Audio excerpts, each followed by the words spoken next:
नमस्कार. मी Pravin Gaikwad. Maratha business community या आपल्या पॉडकास्टमध्ये आपण आज निमंत्रित केलेले आहेत शिवचरित्राचे अभ्यासक राहुलजी नलावडे यांना रायबा म्हणून सुद्धा ओळखलं जातं. मराठा समाजाच्या तरुणांमध्ये उद्योजकता, व्यावसायिकता, अर्थकारण या विषयाची चर्चा व्हावी, त्यातनं समाजातली मुलं उद्योगाकडे जावी, हा आमचा या पॉडकास्ट मागचा उद्देश आहे.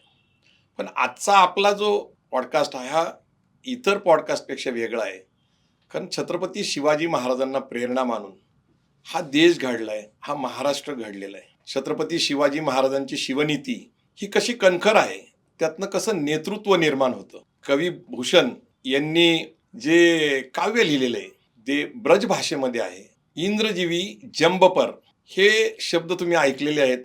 नितीन देसाईंनी राजा शिवछत्रपती ही सिरियल काढली होती. डॉक्टर अमोल खोल्लेंनी शिवाजी महाराजांची भूमिका केली होती. त्याचं जे टायटल सॉन्ग होतं हे ते इंद्रजीवी जंबपर अशा प्रकारचं ते टायटल सॉन्ग फेमस आहे. सध्या आपण महाराष्ट्रामध्ये ढोल ताशाचे कार्यक्रम ज्यावेळेस असतात, गणपतीमध्ये, शिवाजी महाराजांच्या जयंतीच्या निमित्ताने किंवा अनेक कार्यक्रमामध्ये, त्यावेळेस हे वाक्य आपण सातत्याने ऐकतो. त्या इंद्रजीवी जंबपर कवी भूषण यांचं हे काव्य ज्यांना मुखगत आहेत आणि शिवनीती ही जी आहे ती कणखर नेतृत्व कसं तयार करते ही रामचंद्र आमत्य यांच्या लिखाणातनं त्यांनी अत्यंत मराठीमध्ये चांगल्या प्रकारचं लिखाण केलेले असे राहुल नलावडे हे रायबा आपल्या आजच्या पॉडकास्टमध्ये आपण त्यांचं प्रथम स्वागत करतो. नमस्कार. नमस्कार दादासाहेब, जय शिवराय. आज आम्हाला आनंद वाटतो की छत्रपती शिवाजी महाराजांचा इतिहास महाराष्ट्राला माहिती आहे. म्हणजे छत्रपती शिवाजी महाराजांचा इतिहास हा खरं तर जगाचीच प्रेरणा आहे. अलेक्झांडर द ग्रेट बरोबर शिवाजी महाराजांची तुलना केली जाते. फ्रान्सच्या नेपोलियन बोनापार्ट बरोबर शिवाजी महाराजांची तुलना केली जाते. पण शिवाजी महाराजांचं चरित्र, त्यांचे विचार, त्यांचं कौशल्य ह्या दोन्हीही व्यक्तींपेक्षा श्रेष्ठ आहे. शिवभारत असेल किंवा आपण जे इंद्रजीवी जंबपर जे पुस्तक लिहिले ते असेल किंवा जे दे शकावली, जे दे करीना आहे किंवा बखरी असतील, अशा अनेक ऐतिहासिक दस्तावेजाच्या माध्यमातून आपल्याला शिवचरित्र कळालेलं आहे. पण शिवचरित्रामध्ये अनेक रंजक गोष्टी आहेत, अनेक कहाण्या आहेत. परंतु आज आम्ही आपल्याला निमंत्रित केलेलं आहे छत्रपती शिवाजी महाराजांचं स्वराज्याचं अर्थकरण. महाराज हे ग्रेट लीडर होते ह्याबद्दल कुणाची शंकाच नाही आहे. पण महाराजांबद्दल एक मी नेहमी सांगतो, नेहमी ज्या व्यासपीठावर जातो, की एक विपरीत परिस्थितीमध्ये एका बालकाचा जन्म होतो आणि आपल्या उण्यापुऱ्या 50 वर्षाच्या आयुष्यामध्ये तो मुलगा असा काही यश, कीर्ती, प्रताप, महिमा गाजवतो की आज केवळ महाराष्ट्राचाच नव्हे, भारताचाच नव्हे, जगाचा इतिहास लिहायचा म्हणला तरी छत्रपती शिवाजी महाराज हे 3 शब्द लिहिल्याशिवाय जगाचा इतिहास पूर्ण होऊ शकत नाही. ही ताकद माझ्या राजांनी या भारतभूमीमध्ये, महाराष्ट्र भूमीमध्ये निर्माण केलेली आहे. महाराज हे इतरांपेक्षा ग्रेट का ठरतात? अनेक तुम्ही नावं घेतलीत आता, अलेक्झांडर असतील, अजून बोनापार्ट असेल. पण ह्यांचा जर अभ्यास केला तर महाराज यांच्यापेक्षा कित्येक पटीने तरी खूप जबरदस्त नेतृत्व आहे. त्यांच्याकडे जे 2 गुण आहेत ते इतर लोकांकडे दिसत नाहीत. एक आहे विवेक आणि दुसरा आहे त्यांची निर्णय क्षमता आणि चारित्र्य. महाराजांनी एवढं कुणाकडेच हे 2 गुण नसल्यामुळे महाराज सर्वांपेक्षा ग्रेट ठरतात. दुसरी गोष्ट, माझा जन्मच आहे मूळचा राजगडच्या पायथ्याशी असलेल्या गावात. राजगड म्हणजे हा छत्रपती शिवाजी महाराजांचा 360 किल्ल्यांपैकी सर्वात आवडता दुर्ग. अच्छा. महाराजांचं आयुष्य 50 वर्षांचं, 18,306 दिवसांचं महाराजांचं आयुष्य लाभलं महाराजांना. त्यातले 24 वर्ष महाराज त्या दुर्गराज राजगडवर राहिलेले आहेत. आणि त्या दुर्गराज राजगडवर महाराज राहिलेत. आई जिजाऊंचं तिथं वास्तव्य होतं आणि त्याचबरोबर शंभू छत्रपती यांची जडणघडणी त्या राजगडाने पाहिलेली आहे. राजाराम महाराजांची जन्मभूमी म्हणूनच त्या राजगडला ओळखलं जातं.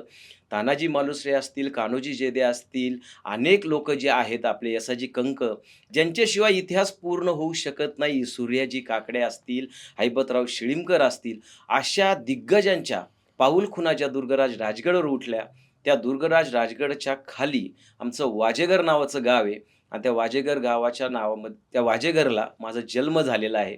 डोळे उघडले त्यावेळेस आईचा चेहरा दिसला आणि दरवाजे ज्यावेळेस उघडला त्यावेळेस समोर दुर्गराज राजगड अरे आम्हाला वा, दिसतो. फारच नशिबवान दिसताय तुम्ही. अगदी. आणि त्याच्यामध्ये दादा विशेष काय, की ज्या पवित्र नदीचं पाणी अनेक शेकडो मावळ्यांनी आणि त्यांच्या घोड्यांनी चाखलंय, त्या गुंजवणे नदीत आम्ही पोहायला शिकलो. अरे वा. आणि ती लहानपणापासूनच आमच्यावर जे संस्कार झाले, ज्यावेळेस आम्हाला कळायला लागलं, की छत्रपती शिवाजी महाराज की जय, हा जयघोषच आमच्या कानावर पहिल्यांदा पडलेला आहे. आणि त्या मावळ मातीतच आम्ही आज वाढलो, खेळलो, लोळलो. त्यामुळं आपसुकच शिवचरित्राकडे वळण्याचं आम्हाला धाडस निर्माण झालं.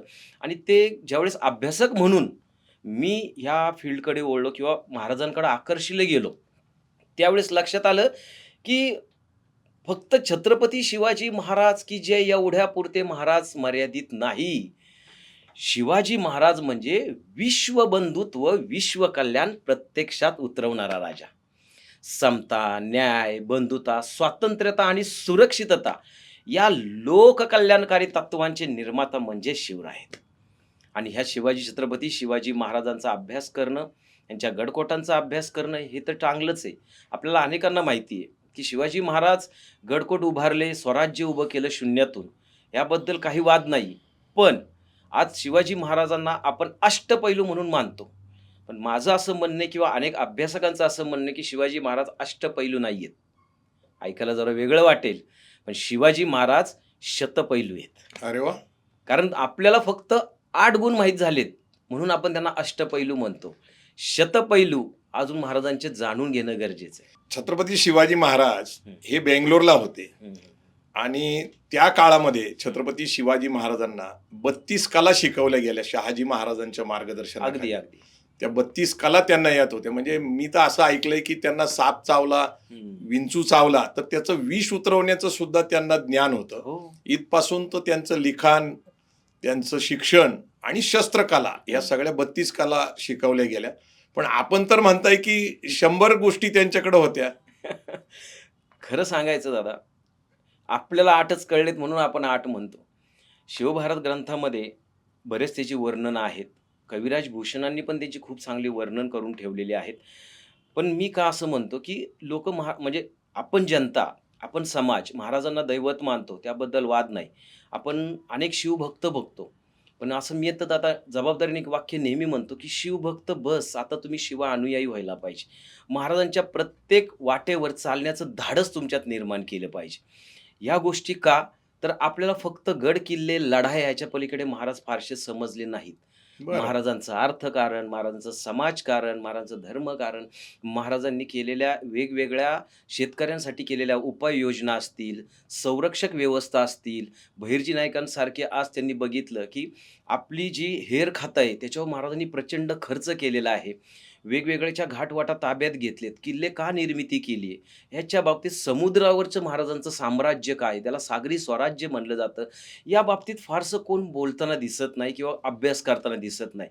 ते 2-4 व्हिलन दाखवले जातात आणि त्याच्या अवतीभोवती फक्त ते शिवचरित्र फिरत राहतं. रंजक बनवलं जातं रंजक शिवचरित्र. बनकलं. आणि काय होतं ह्यानी तोटा काय होतोय, की झाला आपला बराच, की समोरच्या श्रोत्यांना जे आवडतं ना ते वक्ते ते सांगतात. बरं. म्हणजे थोडक्यात तुम्हाला जे आवडेल ना तो मसाला लावून ते तुमच्या पुढे टाकायचं, तुम्ही ते चवीने खायचं, टाळ्या वाजवायच्या आणि घरी निघून जायचं. नाही, म्हणूनच आपण आज काय प्रयत्न करतोय की स्वराज्याचं अर्थकरण यस.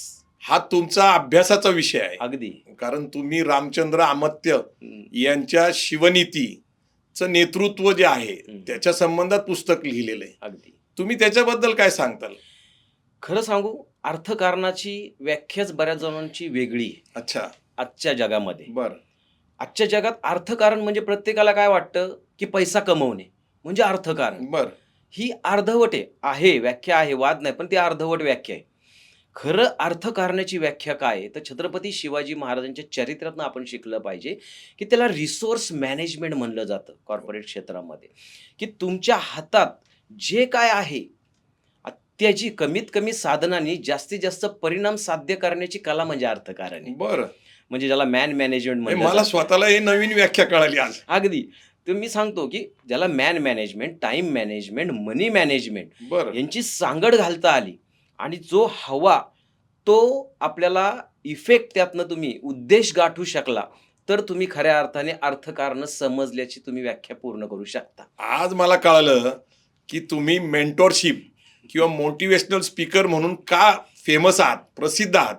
तर अर्थकारणाची व्याख्या नव्याने कळली, पण अर्थकारण जो व्यापक विषय आहे त्याच्याबद्दल आम्हाला जरा सांगा. कारण किल्ल्याचं अर्थकारण होतं, आपण शेतकऱ्यांचा उल्लेख केला, शेतकऱ्यांच्या बाबतीतलं त्यांचं एक वेगळं अर्थकारण होतं, अगदी. आणि व्यापाऱ्यांसाठी व्यापार करण्यासाठी एक त्यांचा वेगळा होता, आणि समुद्रावरचं राज्य आपलं असावं. हो हो. नेमकं हे काय पकडले तुम्ही? शिवभारत ग्रंथाचा अभ्यास करताना मला महाराजांच्या बद्दल एक सुंदर ओवी मला त्यामध्ये अभ्यासायला आली. बरं.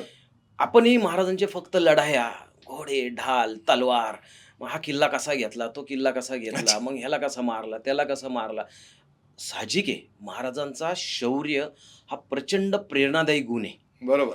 पण महाराजांच्या इतर पैलूंमध्ये मला अर्थकारण जास्त मनाला भावलं. कारण एक थोडक्यात सांगायचं म्हणलं, श्रोत्यांसाठी स्पेशली सांगतो, की महाराजांचं मी आयुष्य बोललो तुम्हाला, की 50 वर्षांचं आयुष्य महाराजांचं आहे. त्या 50 वर्षांच्या आयुष्यामध्ये 16 वर्ष त्यांचा बालपणाचा काळ आहे. बरोबर. बरोबर. त्या 16 वर्षाच्या बालपणानंतर त्यांच्या ज्या काही संघर्षाचा काळ आहे, जो काही लढाईचा काळ आहे महाराजांचा, तो बघितला. शाहिस्ते खान असेल, अफझल खान असेल, सुरतवरची स्वारी असेल, पन्हाळा पावनखिंडाचा तो प्रवास असेल, त्यानंतर उंबरखिंड असेल, दक्षिण दिग्विजय असेल, त्यानंतर ह्या पोर्तुगीजांवर केलेली स्वारी असेल. ह्याचा प्रत्येकाचा कार्यकाळ जर आपण काढलात ना, तर ह्याचा 7.5 ते 8 वर्षाचा कार्यकाळ होतोय. बरोबर. म्हणजे आपण जर पाहायला गेलं तर 16 आणि 8 तर झाले किती? फार फार तर 24 वर्षाचा कालावधी तुमच्या हातात सापडतो.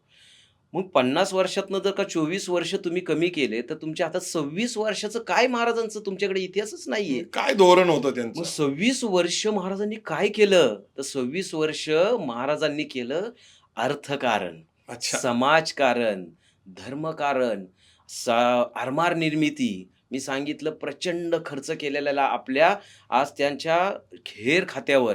त्यानंतर राजकारणाचे वेगवेगळे पैलू, कुठपर्यंत आपला प्रदेश गेला पाहिजे, आणि सर्वात महत्त्वाचं महाराजांनी केलंय ते जबरदस्त प्रशासन, ज्याला म्हणतात ॲडमिनिस्ट्रेशन. महाराजांचं एक वाक्य सुंदर आहे बघा दादा, man is not important, system is important. अतिशय सुंदर वाक्य आहे. आणि तेच महाराजांनी पुढं गेले, की आपल्याला माहिती आहे महाराजांच्या लढाई झाल्या. महाराज हे जेवढे समर्थ सेनानी होते ना मित्रांनो, तेवढेच तत्पर प्रशासकही होते. कारण ह्या प्रशासकीय गोष्टींचा दाखला आपल्याला त्यांच्या आज्ञापत्रात पाहायला मिळतो. बरं. तर मी येतोय शिवभारताच्या पर्यंत. तर शिवभारतामध्ये जो एक अध्याय आहे त्याच्यामध्ये महाराजांचं सुंदर वाक्य आहे. ज्यावेळेस शाहिस्ते खान पुण्यामध्ये तळ ठोकून बसला होता, 3 वर्ष त्याने पुण्याचं पूर्णपणे अर्थकारण ठप्प केलं होतं. सगळीकडे जो काय महसूल आपल्याला मिळायचा तो बंद झाला होता. बरं. सगळ्याच्या व्यापारी मार्ग त्यांनी ताब्यात घेतले होते. जवळजवळ 1.25 लाखाच्या आसपास, लाखाच्या आसपास त्याचं सैन्य पुण्यात तळ ठोकून बसलं होतं. बरं. आणि ह्यामुळे महाराजांच्या सगळ्या आर्थिक ज्याला नाड्या म्हणतो स्वराज्याच्या, त्या आवळल्या गेल्या होत्या. बरं. आणि स्वराज्याला हळूहळू हळूहळू आवळताना स्वराज्य धोक्यात सापडलं होतं. कारण अर्थकारणाशिवाय पुढं काहीच होऊ शकत नाही, महाराजांनाही माहिती होतं. मोरल डाऊन झाल्यामुळे महाराजांनी सर्वांना आपल्या दुर्गराज राजगडवर बोलवलेलं आहे. बरं. दुर्गराज राजगडवर महाराजांच्या आज त्या जी सदर आहे, त्या सदरेमध्ये सर्वांना बोलवलंय महाराजांनी, आणि तिथे महाराजांनी सर्वांना एक 15 ते 20 मिनिटाचं एक स्पीच दिलेलं आहे. हो. त्याच्यामध्ये ते सांगतात आहे, की काही घाबरू नका, मी काय करणार आहे ते सांगतो, आणि आपलं अर्थकारण का गरजेचं आहे. तर त्यामध्ये सुंदर वाक्य आहे. बरं. कुलम शीलम वयोविद्या पौरुषोत्तम सत्यवादित्व गुणनताच्य गांभीर्य मतार्थ देव प्रजाहितम. कुल, शील, वय, विद्या, पौरुषोत्तम, सत्यवादित्व, गुणत्व, गांभीर्यत्व हे केवळ पैशाने प्राप्त होत असते. अरे वा. ज्याला मोठं राज्य निर्माण करायचंय त्याला प्रचंड सैन्यबळाची गरज असते. अच्छा. ज्याला सैन्यबळाची गरज आहे त्याला द्रव्यबळाची गरज लागते. जो माणूस द्रव्यहीन आहे त्याला फारशी किंमत नाही, त्याच्या बोलण्याला फारशी किंमत नसते.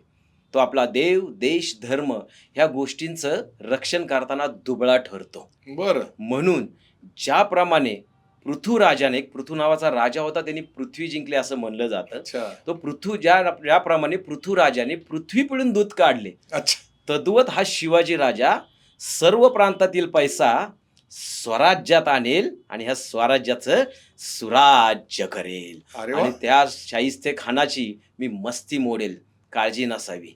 आपलं स्वराज्य आता फार काळ या विवंचनेत सापडणार नाही. आणि तिथून पुढं महाराजांनी ते एक छानपैकी त्यांनी नियोजन केले आणि तो जो म्हणतो आपण शाहिस्ते खानावरचा छापा, बर. पण तो का टाकला, कशासाठी टाकला, त्याला मारायचं बिरायचं नंतरची गोष्ट. पण तू आमच्या इथे येऊन बसलेला आहे, कालियासारखा तू डोहात बसलेला आहेस.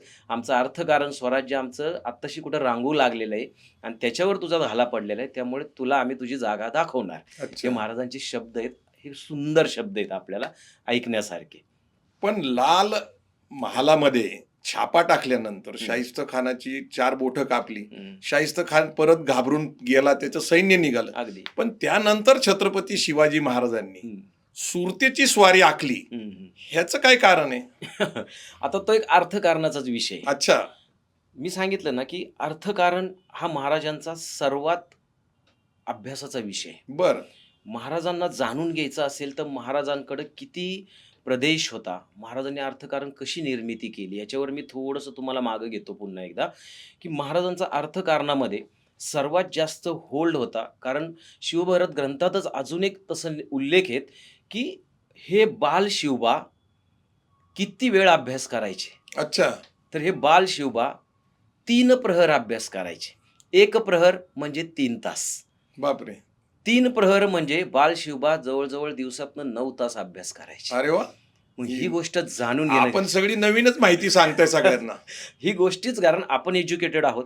आपल्याला जे महाराज काय पाहिजेत बरोबर. ते आपण घेतले पाहिजेत. समोरचा जो दाखवतो ते महाराज ठीक आहे, ऐकण्यापुरते ठीक आहेत. महाराज हे आदरणीय आहेत, नक्कीच आहे. पण आपण तरुण आहोत, आपण ते अनुकरणीय केलं पाहिजे. आज आपल्या 375 वर्षानंतर छत्रपती शिवाजी महाराज अखंड भारताची प्रेरणा आहे. अगदी त्याचं कारणच हे. पण खरे छत्रपती शिवाजी महाराज आणि आजच्या 21व्या शतकाला प्रेरणा वाटावी. अगदी अगदी. जसं लिडरशिप क्वालिटी बद्दल आपण हो. आपल्या मोटिवेशन मध्ये सांगता, तर हे खरं नवीन माहिती आहे.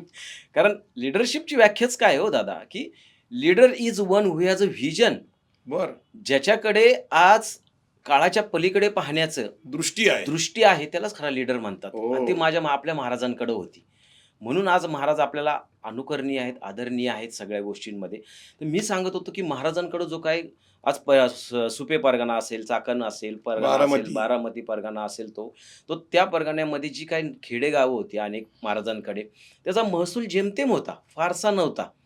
तर ती गावं जी असतील की 800 असतील, 1000 असतील, 1200 असतील. आता बरोबर. त्याच्यात थोडासा प्रत्येकाचा काही वेगवेगळा विषय, आपण त्याच्यात न जाता महाराजांकडे जी काही गावं होती, तर महाराजांचा तुटपुंजा असा त्यांचा फार फार तर महसूल होता. बरोबर. आणि त्या महसूलमध्ये महाराजांना जे स्वप्न पूर्ण करायचं होतं, स्वराज्य निर्मिती करायची होती, त्यासाठी ते फारसं हे नव्हतं. आणि त्यांच्यासमोर शत्रू कोण? बलाढ्य औरंगजेब, बलाढ्य आदिलशाही, बलाढ्य कुतुबशाही, इकडे डच, इंग्रज, पोर्तुगीज, ही सिद्धी, असे जबरदस्त शत्रू चहूबाजूने असताना महाराजांकडं फक्त छोटीशी जहागिरी आहे. जहागिरी आहे. आणि त्या शहाजी महाराजांना मिळालेली ती पण, आणि ते सरदारांचा मुलगा आहे, तिथे फक्त आज ते सांभाळायला आलेले आहेत. बरोबर. तर तिथे महाराजांनी पहिल्यांदा काय केलं, तर अर्थकारण मजबूत करायचे. कारण सैन्य हे पोटावर चालतं हा जाणणारा पहिला राजा म्हणजे छत्रपती शिवाजी बरोबर. महाराज.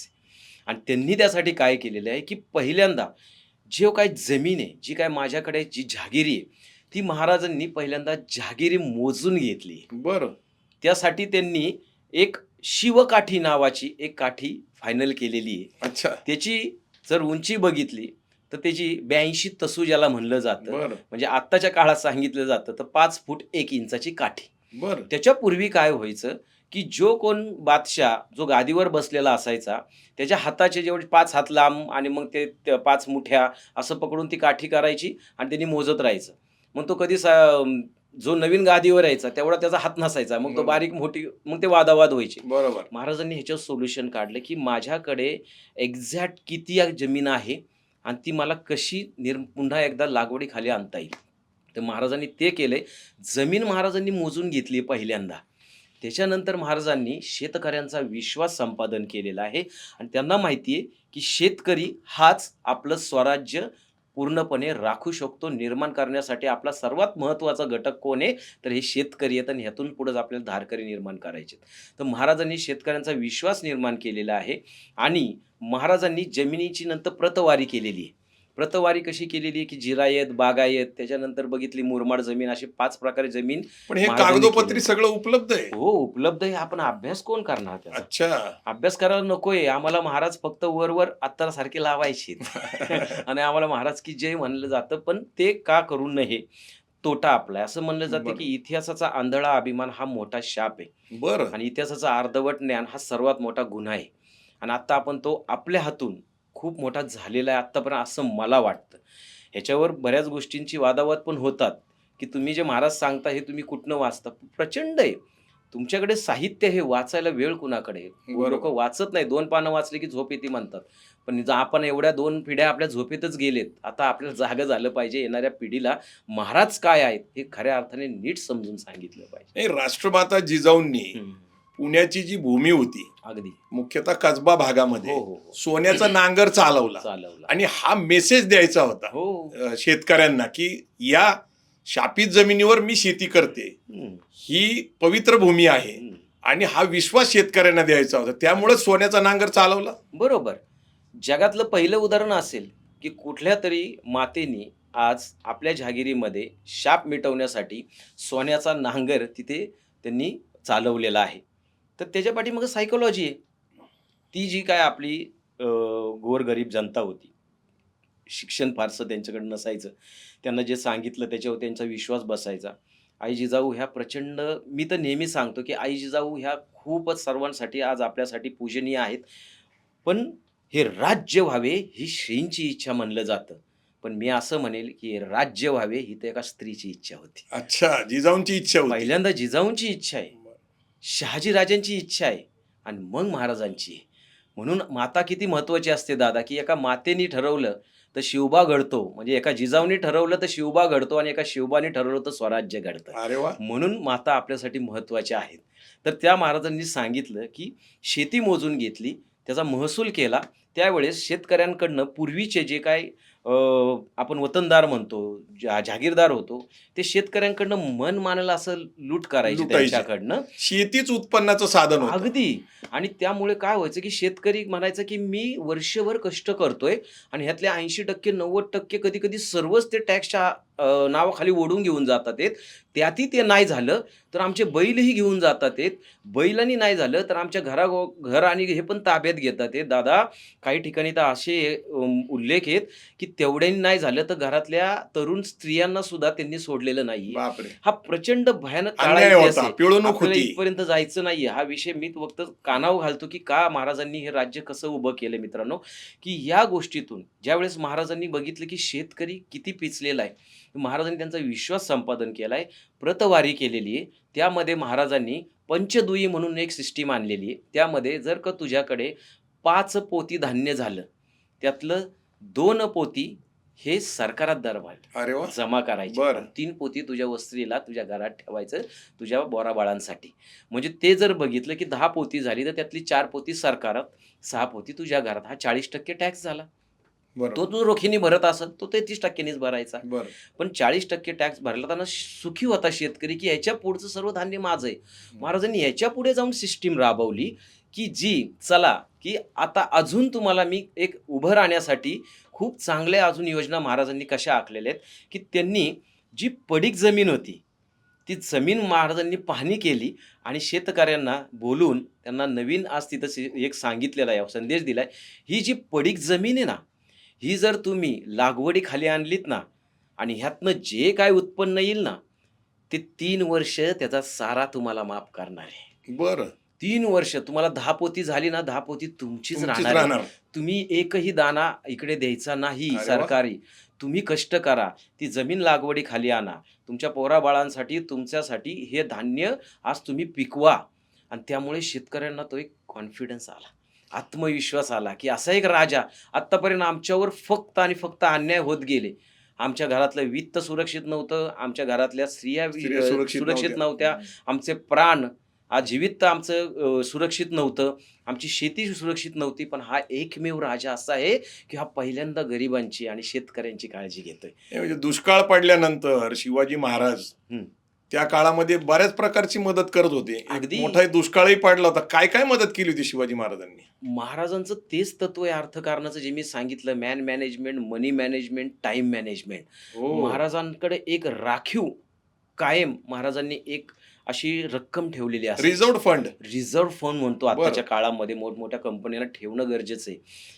कठीण काळ कधी येईल ते सांगता येत नाही तुम्हाला, पण त्याच्यासाठी तुम्ही तयार असलं आपण पाहिजे. बघितलं कोविडचा काळ कोविडचा बघितला, काळ असला. नोटाबंदीचा काळ बघितला. तर त्या अनुषंगाने महाराजांनी त्या काळामध्ये अनेक ज्या राबवल्यात, त्यामुळे बघितलंय महाराज, दुष्काळ पडलाय, जमीन लागवडीखाली येत नाहीये, तर त्यावेळेस महाराजांनी अनेक शेतकऱ्यांना बऱ्यापैकी सगळी मदत केलेली आहे. ओके. अन्नधान्यापासून मदत केलेली आहे. त्यांना बैलजोडी दिलेली आहे. ती बैलजोडी पण फ्रीमध्ये नाही दिली. बर. तुमचं काम झालं की परत सरकारात जमा करा. अच्छा. नाही तर तुमच्याकडे असेल, ठेवायची असेल, तर ती साऱ्याच्या स्वरूपामध्ये हळूहळू तुमचं कर्ज तुम्ही फेटा. फुकट तुम्हाला काही देणार विहिरी नाही. सुद्धा खांदून दिल्या त्यांनी. विहिरी खांदून दिल्या, धरणं बांधून दिली, त्यांना अगदी बी बियाणं दिलेत. बर बर. चांगल्या प्रतीचे बी बियाणे महाराजांनी कारण दिलेले. शेती हेच उद्योग होता त्या उद्योग त्या काळामध्ये. आणि काळामध्ये. त्याच्या वेळेच म्हणजे शेतकऱ्यांचं तर कुटुंब अवलंबूनच होतं, हो, हो. पण राज्य सुद्धा त्याच्यावर अवलंबून अगदी, होतं. अगदी. आता आपण हं. छत्रपती शिवाजी महाराजांचा परकीय शत्रूंनी जो धसका घेतला होता, त्यांचा स्वराज्याचा, अर्थकारणाचा, त्यांच्या रणनीतीचा, हं. असे उल्लेख कुठं दिसतात का तुम्हाला? सुंदर आहे आणि हा माझा सर्वात आवडता प्रश्न आहे, खरं सांगतो. बरं. महाराजांचा धसका घेणारी ही सगळीच आहेत, पण त्यातल्या त्यात खास औरंगजेब आणि इंग्रज यांचे दोन उद्देश आपल्या तिथं आढळतात. इंग्रजांचा उल्लेख टोपीवाले. हा, टोपीकर इंग्रज जे आपण टोपीकर. त्याला म्हणतो, ते टोपीकर इंग्रजांनी धसका घेतला होता, किंवा त्यांनी जे महाराजांचा आरमार पहिल्यांदा बकवास आहे, ह्या शिवाजीचे आरमार एवढं बकवास आहे की आपल्या दोन म्हणजे ब्रिगेड बाहेर पडल्या त्यांच्या, त्या फ्रिगेड ज्याला म्हणलो जातो, लढावी बोटी, त्या जर बाहेर पडल्या तर त्यांच्या काही वेळातच त्यांचा आपण राख रांगोळी करू, एवढं बकवास आहे ते शिवाजीचं आरमार, असे ते अभिमानाने सांगत होते. त्याच्याच नंतर काही काळानंतरच आज जेव्हा महाराजांनी त्याला खांदेरीच्या युद्धामध्ये त्यांना हरवलेलं आहे आणि सगळं सागरी स्वराज्य उभं करायला सुरुवात केली. तुम्ही म्हणल्या तसा एक बोटी, चपळ बोटी त्यांनी वल्हावाच्या निर्माण केल्यात. त्यावेळेस त्यांना ते हरवले इंग्रजांना महाराजांनी. बरं. महाराजांना तंत्रज्ञान कसं उभं केलंय बघा. म्हणजे हे शेकडो वर्षे राज्य करणारी लोक, आज समुद्राशी त्यांचे नातं एवढं जबरदस्त आहे. त्या आणि महाराजांनी काही वर्षातच ती कला सहाय्य केलेली आहे आणि त्याच्यावर महाराजांनी प्रभुत्व मिळवलेलं आहे बरं. आणि त्यांना हरवलंय. त्यावेळेस ते इंग्रजांनी दुसरं पत्र लिहिताना हे लिहिलं की there is the great mercy of God that Shivaji didn't born as a sea man, otherwise he will swept away over the seas as he did on the earth. अच्छा. की भगवंताची असीम कृपा आहे की तो शिवाजी खलाशी म्हणून जन्माला नाही आले, नाहीतर जसं त्यांनी आपल्याला जमिनीवरनं उखडून बाहेर टाकले ना, त्याप्रमाणे त्यांनी समुद्रावरनं आज त्यांनी आपल्याला हाकलून दिलं असतं आणि अख्ख्या समुद्रावर त्यांनी स्वतःचं साम्राज्य उभं केलं असतं, आपला व्यापार वगैरे सगळं ठप्प केलं असतं. हे इंग्रजांचे डॉक्युमेंट्स आहेत आपल्याकडे सगळ्या बरं. गोष्टींमध्ये, किंवा टोपीकरांचे आहेत आपल्याकडे. दुसरा आहे सर्वात बलाढ्य मोगलाई, बर. ज्याचा त्यावेळेचा म्हणजे 22 कोटीचा त्याचा नुसता असाच हे येत होता, त्याला महसूल येत होता. आणि महाराजांकडे अगदी तुटकळ महसूल होता. पण महाराजांचं मी बोललो की महाराज जेवढे समर्थ सेनानी होते, तितकेच तत्पर प्रशासकही होते, प्रचंड. आणि महाराजांनी आपल्या मृत्यूच्या समयी दुर्गेश्वर रायगडावर ज्यावेळेस त्यांचा मृत्यू झाला, स्वर्गवास झाला राजांचा, त्यावेळेस संभाजी महाराजांनी ज्यावेळेस सगळं ताब्यात घेतले आणि त्यावेळेस ती मोजणी झाली तिथे पूर्ण खजिन्याची, त्यावेळेस 9 कोटी रुपये कॅश महाराजांनी ठेवली होती. बापरे. राखीव fund, reserved reserve fund. Fund, सगळ्या गोष्टींसाठी, किल्ल्यांसाठी तर जवळजवळ 2.25 लाख रुपये महाराजांनी बाजूला ठेवलेले आहेत. तर ह्या सर्व गोष्टी, हजारो लाखो बाण, बाकी सगळा कपडा, धान्य, एवढं पुरल एवढं धान्य ठेवले. तर हे सर्व महाराजांनी केले, अर्थकारण मजबूत केले. बरं. उलट औरंगजेब स्वतःचा खजिना संपला, या महाराष्ट्रात आला, मग बापाचा खजिना आणला, तोही संपला, मग आजोबाचा खजिना घेऊन आला, पंजोबाचा खजिना घेऊन आला आणि महाराष्ट्रामध्ये संपला. बरोबर. पण त्याचा मारता तो मेला आणि त्याचं राज्य संपलं. आर्थिक त्याची पूर्ण खटखटाळ ज्याला म्हणलं जातो ते संपलं. आणि इकडे महाराजांचं साम्राज्य महाराज गेल्यानंतरही वाढत राहिलं, अर्थकारण मजबूत होतं. त्यावेळेस औरंगजेब ज्या वेळेस मेला, त्याच्या अगोदर 1705 ला त्यांनी आपलं आज एक विल म्हणतात त्याला, मृत्यूपत्र लिहून ठेवलेले. त्यात 13 पॉइंट आहेत. त्यातला 11वा पॉइंट आपल्यासाठी महत्त्वाचा आहे. तो लिहून ठेवतोय मराठी काय आहेत बाबा. तो म्हणतो माझ्या काय-काय चुका झाल्यात. The important pillar of any administration. अर्थात त्यांनी ते फारसी भाषेत लिहिलंय. त्यात इंग्रजीत कन्व्हर्सेशन आहे. ते मी तुम्हाला इंग्रजीतनं मराठीत सांगणार आहे. तर तुम्ही म्हणसाल औरंगजेबाने इंग्रजी कधी शिकला? तर ते मध्ये औरंगजेब लिहितो, the important pillar of any administration. व्यवस्थापनाचा सर्वात महत्त्वाचा खांब कोणता? That the leader should ought to know what is happening in and around him. नेतृत्वाला माहिती पाहिजे त्याच्या आजूबाजूला काय चालले, त्याची इत्थंभूत माहिती त्या नेतृत्वाला असली पाहिजे. A moment slaps on it. एका क्षणाची दिलगर्जी, एका क्षणाचा हलगर्जीपणा, आणि these rise to such a shame and embarrassment. त्यामुळे तुमच्या पदरी अशी लाज पडती की ती तुम्ही कधी विसरू शकत नाही. अ cricket Shiva could manage to escape because of over complacencies. आमच्याच गलथान कारभारामुळे तो शिवा इथून पळून गेला. कधी 1666ला आठवतंय, कधी 1705ला त्याला आठवतंय. 40 वर्षानंतर त्याला कळतंय माझी सर्वात मोठी चुकी काय झाली, त्या शिवाला तिथनं मी पळून जायला मदत म्हणजे जाऊन दिलं. अ cricket Shiva could manage to escape because of over complacencies and then this entire RDL argues against Marathas has conquer till the end of my life. त्याच्यानंतर का जो काय खडतर प्रवास माझ्या नशिबात आला ना, त्याला फक्त आणि फक्त हे मराठे कारणीभूत आहे आणि शिवा कारणीभूत आहे, हे त्यांनी लिहून ठेवले मरताना. त्याला प्रचंड शत्रू होते, पण त्यांनी मराठ्यांबद्दल लिहून ठेवलेले. तसे जाट होते, त्यांच्या बऱ्याच गोष्टींमध्ये अफगाणिस्तानाचे लोक होती, त्यांना प्रचंड प्रचंड शत्रू होते, पण त्यांनी स्पेशली मराठ्यांना तिथं कोट केलंय. एक उल्लेख आम्हाला या ठिकाणी नमूद करायचा आहे आणि तो म्हणजे तारा राणीचा. ताराराणी तारा राणी भद्रकाली कोपलीन दिल्ली शाचं गेलं पाणी. अगदी अगदी. म्हणजे शेवटची 7 वर्ष हम्म.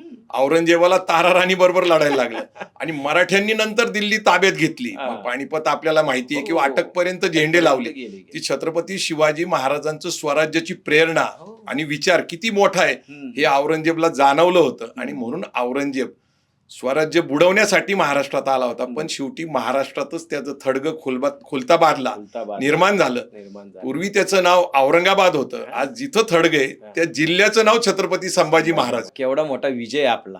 महाराजांची राजमुद्रा तशी सांगते, ह्याच्यावर चाललेत. तर महाराजांची राजमुद्राची तर आज मी म्हणलो तुम्ही भद्रकाली ताराराणी छत्रपती राणा ताराराणींना सर्वांचा अभ्यास तिथं कमी पडतो.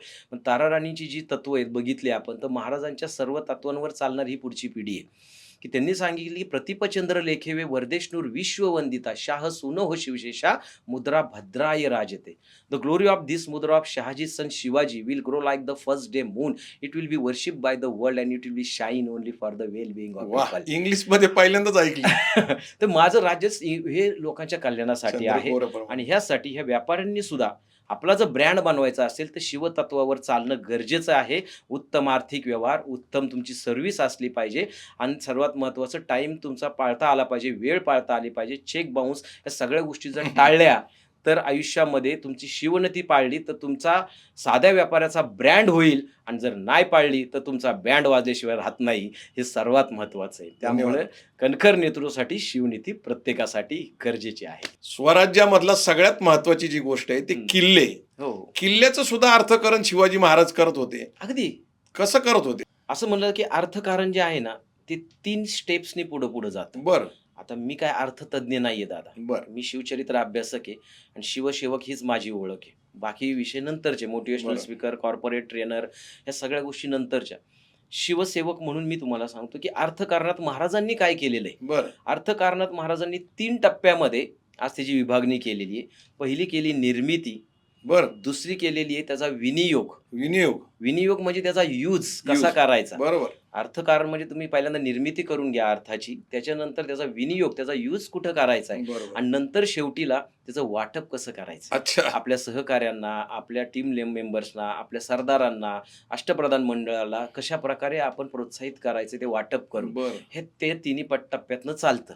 अर्थकारण इथंच फसतं. लोक निर्मिती करतात आणि विनियोग फक्त स्वतःसाठी करतात. स्वतःची गाडी, स्वतःची माडी, स्वतःच्याच बायकोला गोल साडी, बर म्हणजे पलीकडे लोक जात नाही आणि त्यामुळे बरेच उद्योग आज प्रॉब्लेम मध्ये येतात. बरोबर पहिल्यांदा काय, तुमची निर्मिती तुम्ही केली पाहिजे, जी महाराजांनी केली. पहिलं शेती मजबूत केली, बरोबर. त्यानंतर महाराजांनी लक्ष दिले किल्ल्यांकडे. किल्ल्यांकडं लोकांना वाटतं महाराजांनी नुसते जिथं डोंगर दिसेल तिथे किल्ले उभे केले, असं नाहीये.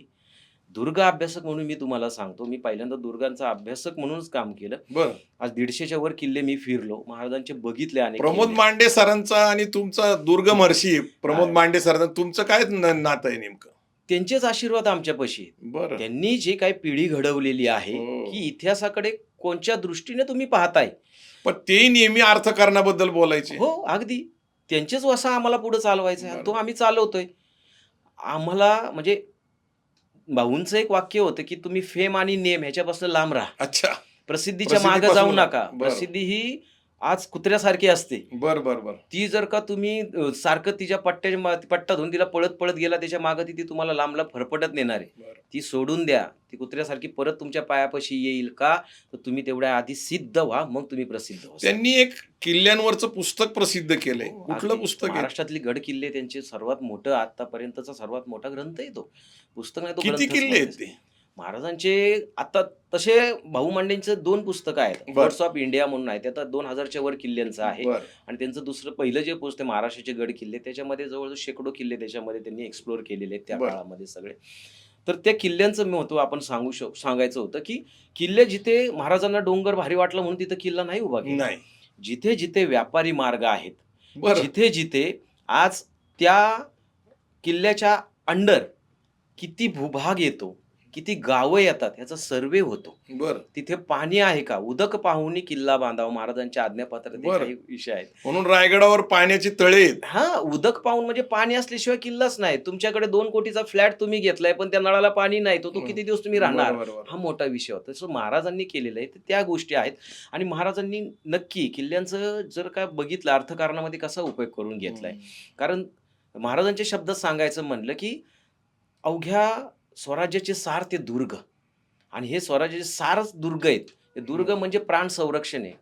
दुर्ग म्हणजे आज खजिना आहे, सुखनिद्रागार आहेत. पण ह्यांच्याशिवाय राज्य पूर्णच होऊ शकत नाही हे महाराजांना माहीत होतं. त्यामुळे महाराजांनी दुर्गांची निर्मिती करताना प्रमुख व्यापारी जे मार्ग आहेत, बरं. त्या व्यापारी मार्गाच्या शेजारी ह्या दुर्गांची निर्मिती तिथं अच्छा. केलेली आहे. का? तर तो महसूल आपल्याकडे आला पाहिजे. जकात स्वरूपामध्ये. जकात स्वरूपात बरं. आला पाहिजे. त्यातून आपल्याकडे सैन्यबळ कमी आहे. अच्छा. आपले शत्रू बलाढ्य आहेत. शत्रूकडे लाखोचं सैन्य आहे. माझ्याकडे हजारोनी सैन्य आहे. बरं. तर मला या लाखोंच्या सैन्यांपासून जर आपल्या भूमीचं संरक्षण करायचं तर मला गिरिदुर्गांची उभी करायची. अच्छा. गिरिदुर्ग म्हणजे डोंगरावर उंच ठिकाणी बांधलेले, की अगदी मुठभर मावळ्यांनी हजारो शत्रूंना आपण रोखून धरू शकतो. हे असं म्हटलं जातं की ज्याचे किल्ले त्याचं राज्य. त्याचं राज्य. मग हाच तो विषय, की मग महाराजांनी काय केलं, की तर ह्याबद्दल महाराजांनी एक वेगळी नीती त्यातली आहे.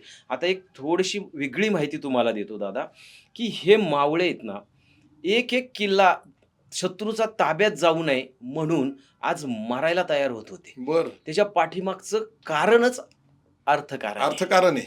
कारण का? अच्छा. एक किल्ला म्हणजे आज बघितलं ते एक महानगरपालिका आहे. बर. पुरंदर जर किल्ला असेल तर पुरंदरच्या आजूबाजूला जवळजवळ 150 गाव असतील तर 150 गावाचा महसूल गोळा करायचा अधिकार हा पुरंदर किल्ल्याला आहे. बर. राजगड किल्ला आहे, त्याच्या आजूबाजूला जी काही गावं आहेत, जी शेकडो गावं असतील त्याचा पूर्णपणे महसूल, मग तो गवत सारा असेल, धान्य सारा असेल, मग तो तुमचा पैशाच्या स्वरूपात असेल, हा सगळ्या वेगवेगळ्या प्रकारचा टॅक्स आज तो त्या दुर्गाला वसूल करण्याचा किंवा दुर्गावर जमा करण्याचा अधिकार आहे. पण ते त्यामुळे- पगारी लोक ठेवत होते. हो, अगदी अगदी ते सगळंच होतं. पण आज सांगितलं, की जर एक किल्ला पडला आणि तो शत्रूच्या ताब्यात गेला, बरं. हरलो आपण, तर ते सगळं अर्थकारण शत्रूच्या ताब्यात जायचं. बरोबर. त्यामुळे महाराजांचे आदेश असायचे, की काही झालं तरी आपला भूप्रदेश कधीही शत्रूच्या ताब्यात जाऊन द्यायचा नाही. कारण हा प्रदेश पुन्हा जिंकणं आपल्यासाठी सोपं नाही आणि आत्ताशी जे राज्य उभं राहते त्यासाठी अर्थकारण हे सर्वात महत्वाचं आहे. नाही, मग प्रश्न निर्माण होतो की मिर्झा राजे जयसिंग ज्या वेळेस आले अगदी. आणि पुरंदरचा तह झाला हम्म, हम्म. त्यावेळेस तो तह करताना शिवाजी महाराजांना खरंच किती वेदना झाल्या असतील. प्रचंड वेदना तर झाल्या. त्या किल्ल्याचा अर्थकरणाचा विषय आपण सांगत असताना मला खरं पुरंदरचा तह आठवला. Yes. नेमकं काय भावना असतील शिवाजी महाराजांच्या? कसं आहे दादा, की महाराजांना कोणीच समजू शकत नाही. मी बरं. सांगितलं महाराज अष्टपैलू नाही शतपैलू आहेत. शतपैलू. महाराजांच्या आयुष्यात नेहमीच कधीच त्यांना आहे ना एक सुखाने आयुष्य जगायला नियतीने जगून दिलं नाही. बर. प्रत्येक वळणावर त्यांना चॅलेंज उभे केलेत आणि बरोबर. महाराजांनी ते चॅलेंज स्वीकारलेत अच्छा. आणि त्याच्या छाताडावर पाय देऊन महाराजांनी स्वराज्य निर्माण केले. बरोबर. बऱ्याच घटना आहेत. आता खूप वेळ लागेल, मी बोलत नाही. पण आता तुम्हाला ते मिर्झाराजे जयसिंगाचं जे सांगतो मी तुम्हाला, की मिर्झाराजे जयसिंगांनी पुरंदरचा तह केला. महाराजांना ज्या काही वेदना झाल्यात, त्या पुरंदरासाठी नुकत्याच झालेल्या नाहीये. हम्म. तर माझ्या स्वराज्याच्या ज्या काय जे व्यापारी मार्ग आहे, जे अर्थकारण जे उभं राहायला गेलेलं आहे आता, आणि जे काय मी प्रदेश आता भूप्रदेश जिंकत आणलेला आहे आणि तो लागवडीखाली आणलेला आहे. आता कुठं स्वराज्य उभं राहतोय आणि मिर्झाराजे जे काय आज 1,00,000-1.5 लाखाची फौज घेऊन उभं राहतात आहेत आणि इथं सगळं अर्थकारण ठप्प केले त्यांनी. बरं. पुरंदर तर आहेच एक फक्त निमित्त आहे, पण त्यांनी पूर्ण अर्थकारण ठप्प केलं होतं. सगळे चौकी पहारे त्यांचे होते. किती किल्ले दिले त्यावेळेस शिवाजी महाराजांनी? त्यावेळेस 23 किल्ले दिले. 23 किल्ले. हां, अगदी, अगदी. म्हणजे महाराजांकडे 39 किल्ले होते. पण बरं. एक गोष्ट सांगतो, की 1657ला जे काय आहे, आपण महाराजांनी एक स्वतंत्र स्वराज्याची एक घोषणा केली होती. पण त्याच्या अगोदर 1646 पासूनच महाराजांनी स्वराज्य निर्मिती चालू केली होती. तोरणा किल्ला, रोहिडा किल्ला, त्यानंतर ही सुरुवात केली आणि दुर्गराज राजगडची निर्मिती केली. 20 वर्ष रक्ताचं पाणी करून आणि एक सवंगडी गमावून आपल्या महाराजांनी जे काही किल्ले जमवले होते, ते अगदी काही 20 दिवसात म्हणा, 20 मिनिटात म्हणा, ते मिर्झाराजेला द्यावे लागले होते. बरोबर. महाराजांना ज्या काही यातना झाल्या होत्या, त्या प्रचंड यातना झाल्या होत्या. पण महाराज, मी आत्ताच सांगितलं, leader is one who has a vision. बरोबर. त्याला म्हणतात की यशस्वी माघार घेणे. मला आयुष्यात काय करायचं, स्वराज्य निर्मिती करायचं, त्याच्यामध्ये ह्या अडचणी येणार आहेत. कभी खुशी कभी गम ज्याला म्हणलं जातं, अप्स अँड डाऊन. पण जो नेता असतो ना, त्याला माहिती असतं की मला कुठं जायचं, त्याला स्ट्रॅटेजिक मॅनेजमेंट म्हणलं जातं. ओके. कुठे जाऊन पोहोचायचंय मला. तर आत्ता जरी का मी काही किल्ले घेऊन त्यांना देऊ केले, हा काळ जाऊन द्यायचा आहे. ह्यातनं हे जरा शांत होऊन द्यायचंय. पुन्हा ते किल्ले, पुन्हा मी उभारी घेणार आणि पुन्हा माझं स्वराज्य निर्मितीला मी प्रयत्न करणार. शिवाजी महाराजांकडे नक्की किती किल्ले होते? आता ह्याच्यामध्ये कागदपत्री जर बघितलं तर महाराजांकडे जवळ-जवळ अनेक बखरींमध्ये 360 किल्ल्यांचा उल्लेख आढळतो. त्यामध्ये महाराज मानतात, की किल्ल्यांवरचा विश्वास महाराजांचा किती आता किल्ल्यांचं चाललंय आपण बोललो, की महाराजांना ज्यावेळेस त्यांच्या ह्यांनी अधिकाऱ्यांनी एक अर्ज केला होता, की किल्ल्यांवर बहुत पैसा खर्च होतो. त्यावेळेस महाराजांनी त्याला सांगितलंय, की हजरतही 360 किल्ले आहेत. उद्या खासा आलमगीर औरंगजेब स्वराज्यावर चालून येणार आहे. त्यावेळेस माझा एक एक दुर्ग, एक एक वरूस लढेल आणि त्या खुद्द औरंगजेबाला माझं स्वराज्य घ्यायला 360 वर्ष जगावं लागेल. बरोबर. आणि आणि हे ही गोष्ट महाराज- खरी आहे. आणि ते झालंच. औरंगजेब इथं येऊन पूर्ण मातीत मिसळला गेला. हम्म. का? तर त्याला त्याचं अर्थकारण पूर्ण फसवलं या किल्ल्यांनी आणि अच्छा. ह्या महाराजांनी त्याचं अर्थकारण प्रचंड आहे. महाराज सह्याद्रीचं वैशिष्ट्य फार मोठं आहे. खूप मोठे आहे. महाराज आता अर्थकारणाच्या बाबतीतच बोलत होतो आपण, की जी गोष्ट आहे, की पहिली निर्मिती झाली महाराजांनी गड किल्ल्यांच्या माध्यमातून असेल, शेतसाऱ्याच्या माध्यमातून असेल, एक अर्थनिर्मिती केलेली. तिसरी गोष्ट, व्यापारी मार्ग जे आहेत स्वराज्यामध्ये जाणारे, स्वराज्यातनं कोकणाकडे जाणारे, ते मार्ग महाराजांनी ताब्यात घ्यायला सुरुवात केली. नाही, महत्वाचा त्यासाठी- विषय काय आहे, की सावकार, हम्म. व्यापार, हं. व्यापारी यांच्याबरोबर कसा व्यवहार करायचा, त्यांना कसं संरक्षण द्यायचं, त्यांच्यातनं कसा उद्योग व्यवसाय वाढवायचा, त्याच्याबद्दल जरा सांगा ना. अगदी. तेच मी सांगत होतो, की आता ही महाराजांची अर्थनिर्मिती झाली. आता ह्याचा विनियोग कसा करायचा? तर विनियोग करताना महाराजांनी काय केलेलं आहे, की ह्या व्यापाऱ्यांना त्यांनी एक चांगलं उद्दिष्ट त्यांच्या डोळ्यासमोर ठेवलेलं आहे आणि महाराजांनी त्यांना प्रचंड सुविधा दिलेल्या आहेत. बर. साहुकार म्हणजे राज्य व राजेष्टीची शोभा. अच्छा. महाराजांचं वाक्य आहे. अच्छा. आता साहुकार म्हणजे आत्ताचे सावकार नाही 10% आणि 15% वाले. साहुकार म्हणजे हा व्यापारी. व्यापाऱ्यांना हा जो आहे शब्द तो व्यापाऱ्यांसाठी महाराजांनी वापरलेला आहे. त्यांच्याकडे तो निर्देश करतो, की ओके. साहुकार हा राज्य व राजश्रीची शोभा आहे. कारण व्यापारी राज्य श्रीमंत करतात.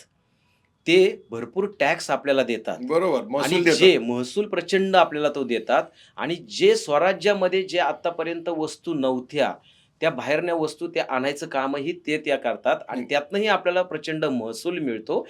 त्यामुळे त्यांच्याशी तुमची वागणूक कशी पाहिजे ह्यासाठी महाराजांचं सुंदर आज्ञापत्र आहे, की ह्यांना तुम्ही केंद्रबिंदू माना, ह्यांना दुखवू नका, ह्यांचा अपमान करू नका, त्यांना व्यवस्थित बिझनेससाठी किंवा त्यांच्या वखारीसाठी किंवा त्यांना व्यापारासाठी चांगली जागा द्या, त्यांना संरक्षण द्या, त्यांच्याशी मायेने वागा.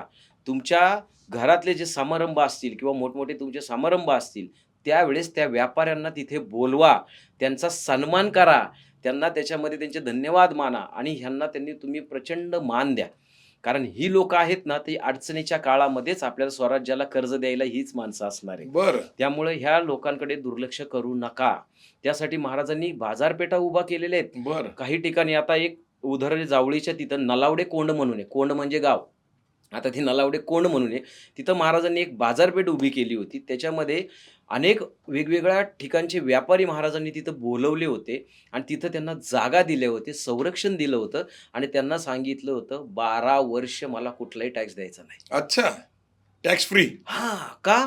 ही मला बाजारपेठ अशी बनवायची. रायगडच्या जवळ आहे ना ती आणि तिथे महाराजांना ती बनवायची होती. बरं. की सगळ्यात अर्थकारण माझं तिथं आलं पाहिजे मजबूत. आणि तिथे सगळ्या प्रकारचा व्यापार चालला पाहिजे. बरं. ह्या पाठीमागे महाराजांचं जबरदस्त आपण जे म्हणतो ना दूरदृष्टी. Beyond the line yes. महाराजांनी जे केलेलं अर्थकारण याचा कोणी विचार करत नाही. अर्थतज्ञ आपण नाहीये, पण महाराज अर्थतज्ञ 100% होते का? तर होतं. अर्थकारणावर महाराजांचा अभ्यास होता का? तो 200% होता.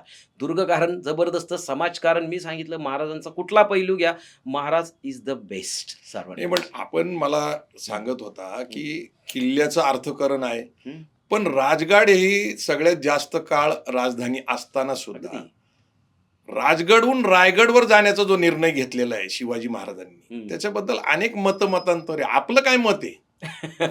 मतमतांतर असायला काय खरं गरजच नाहीये.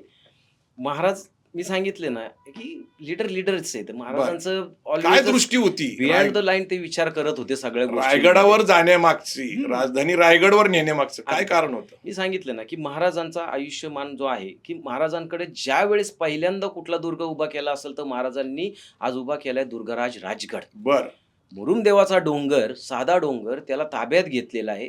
त्याला पूर्णपणे महाराजांनी हवं तसं बांधलेलं आहे. बर. 3 माच्या त्याच्यावर बांधलेल्या आहेत. सुंदर बालेकिल्ला त्याचा आहे. जगातला सर्वात सुंदर बालेकिल्ला लाभलेला किल्ला म्हणजे दुर्गराज राजगड. बर. त्याच्याबद्दल असं म्हणलं जातं, की 3 माच्या 3 द्वारी, 2 तपे कारोबारी जयावरी राहिले.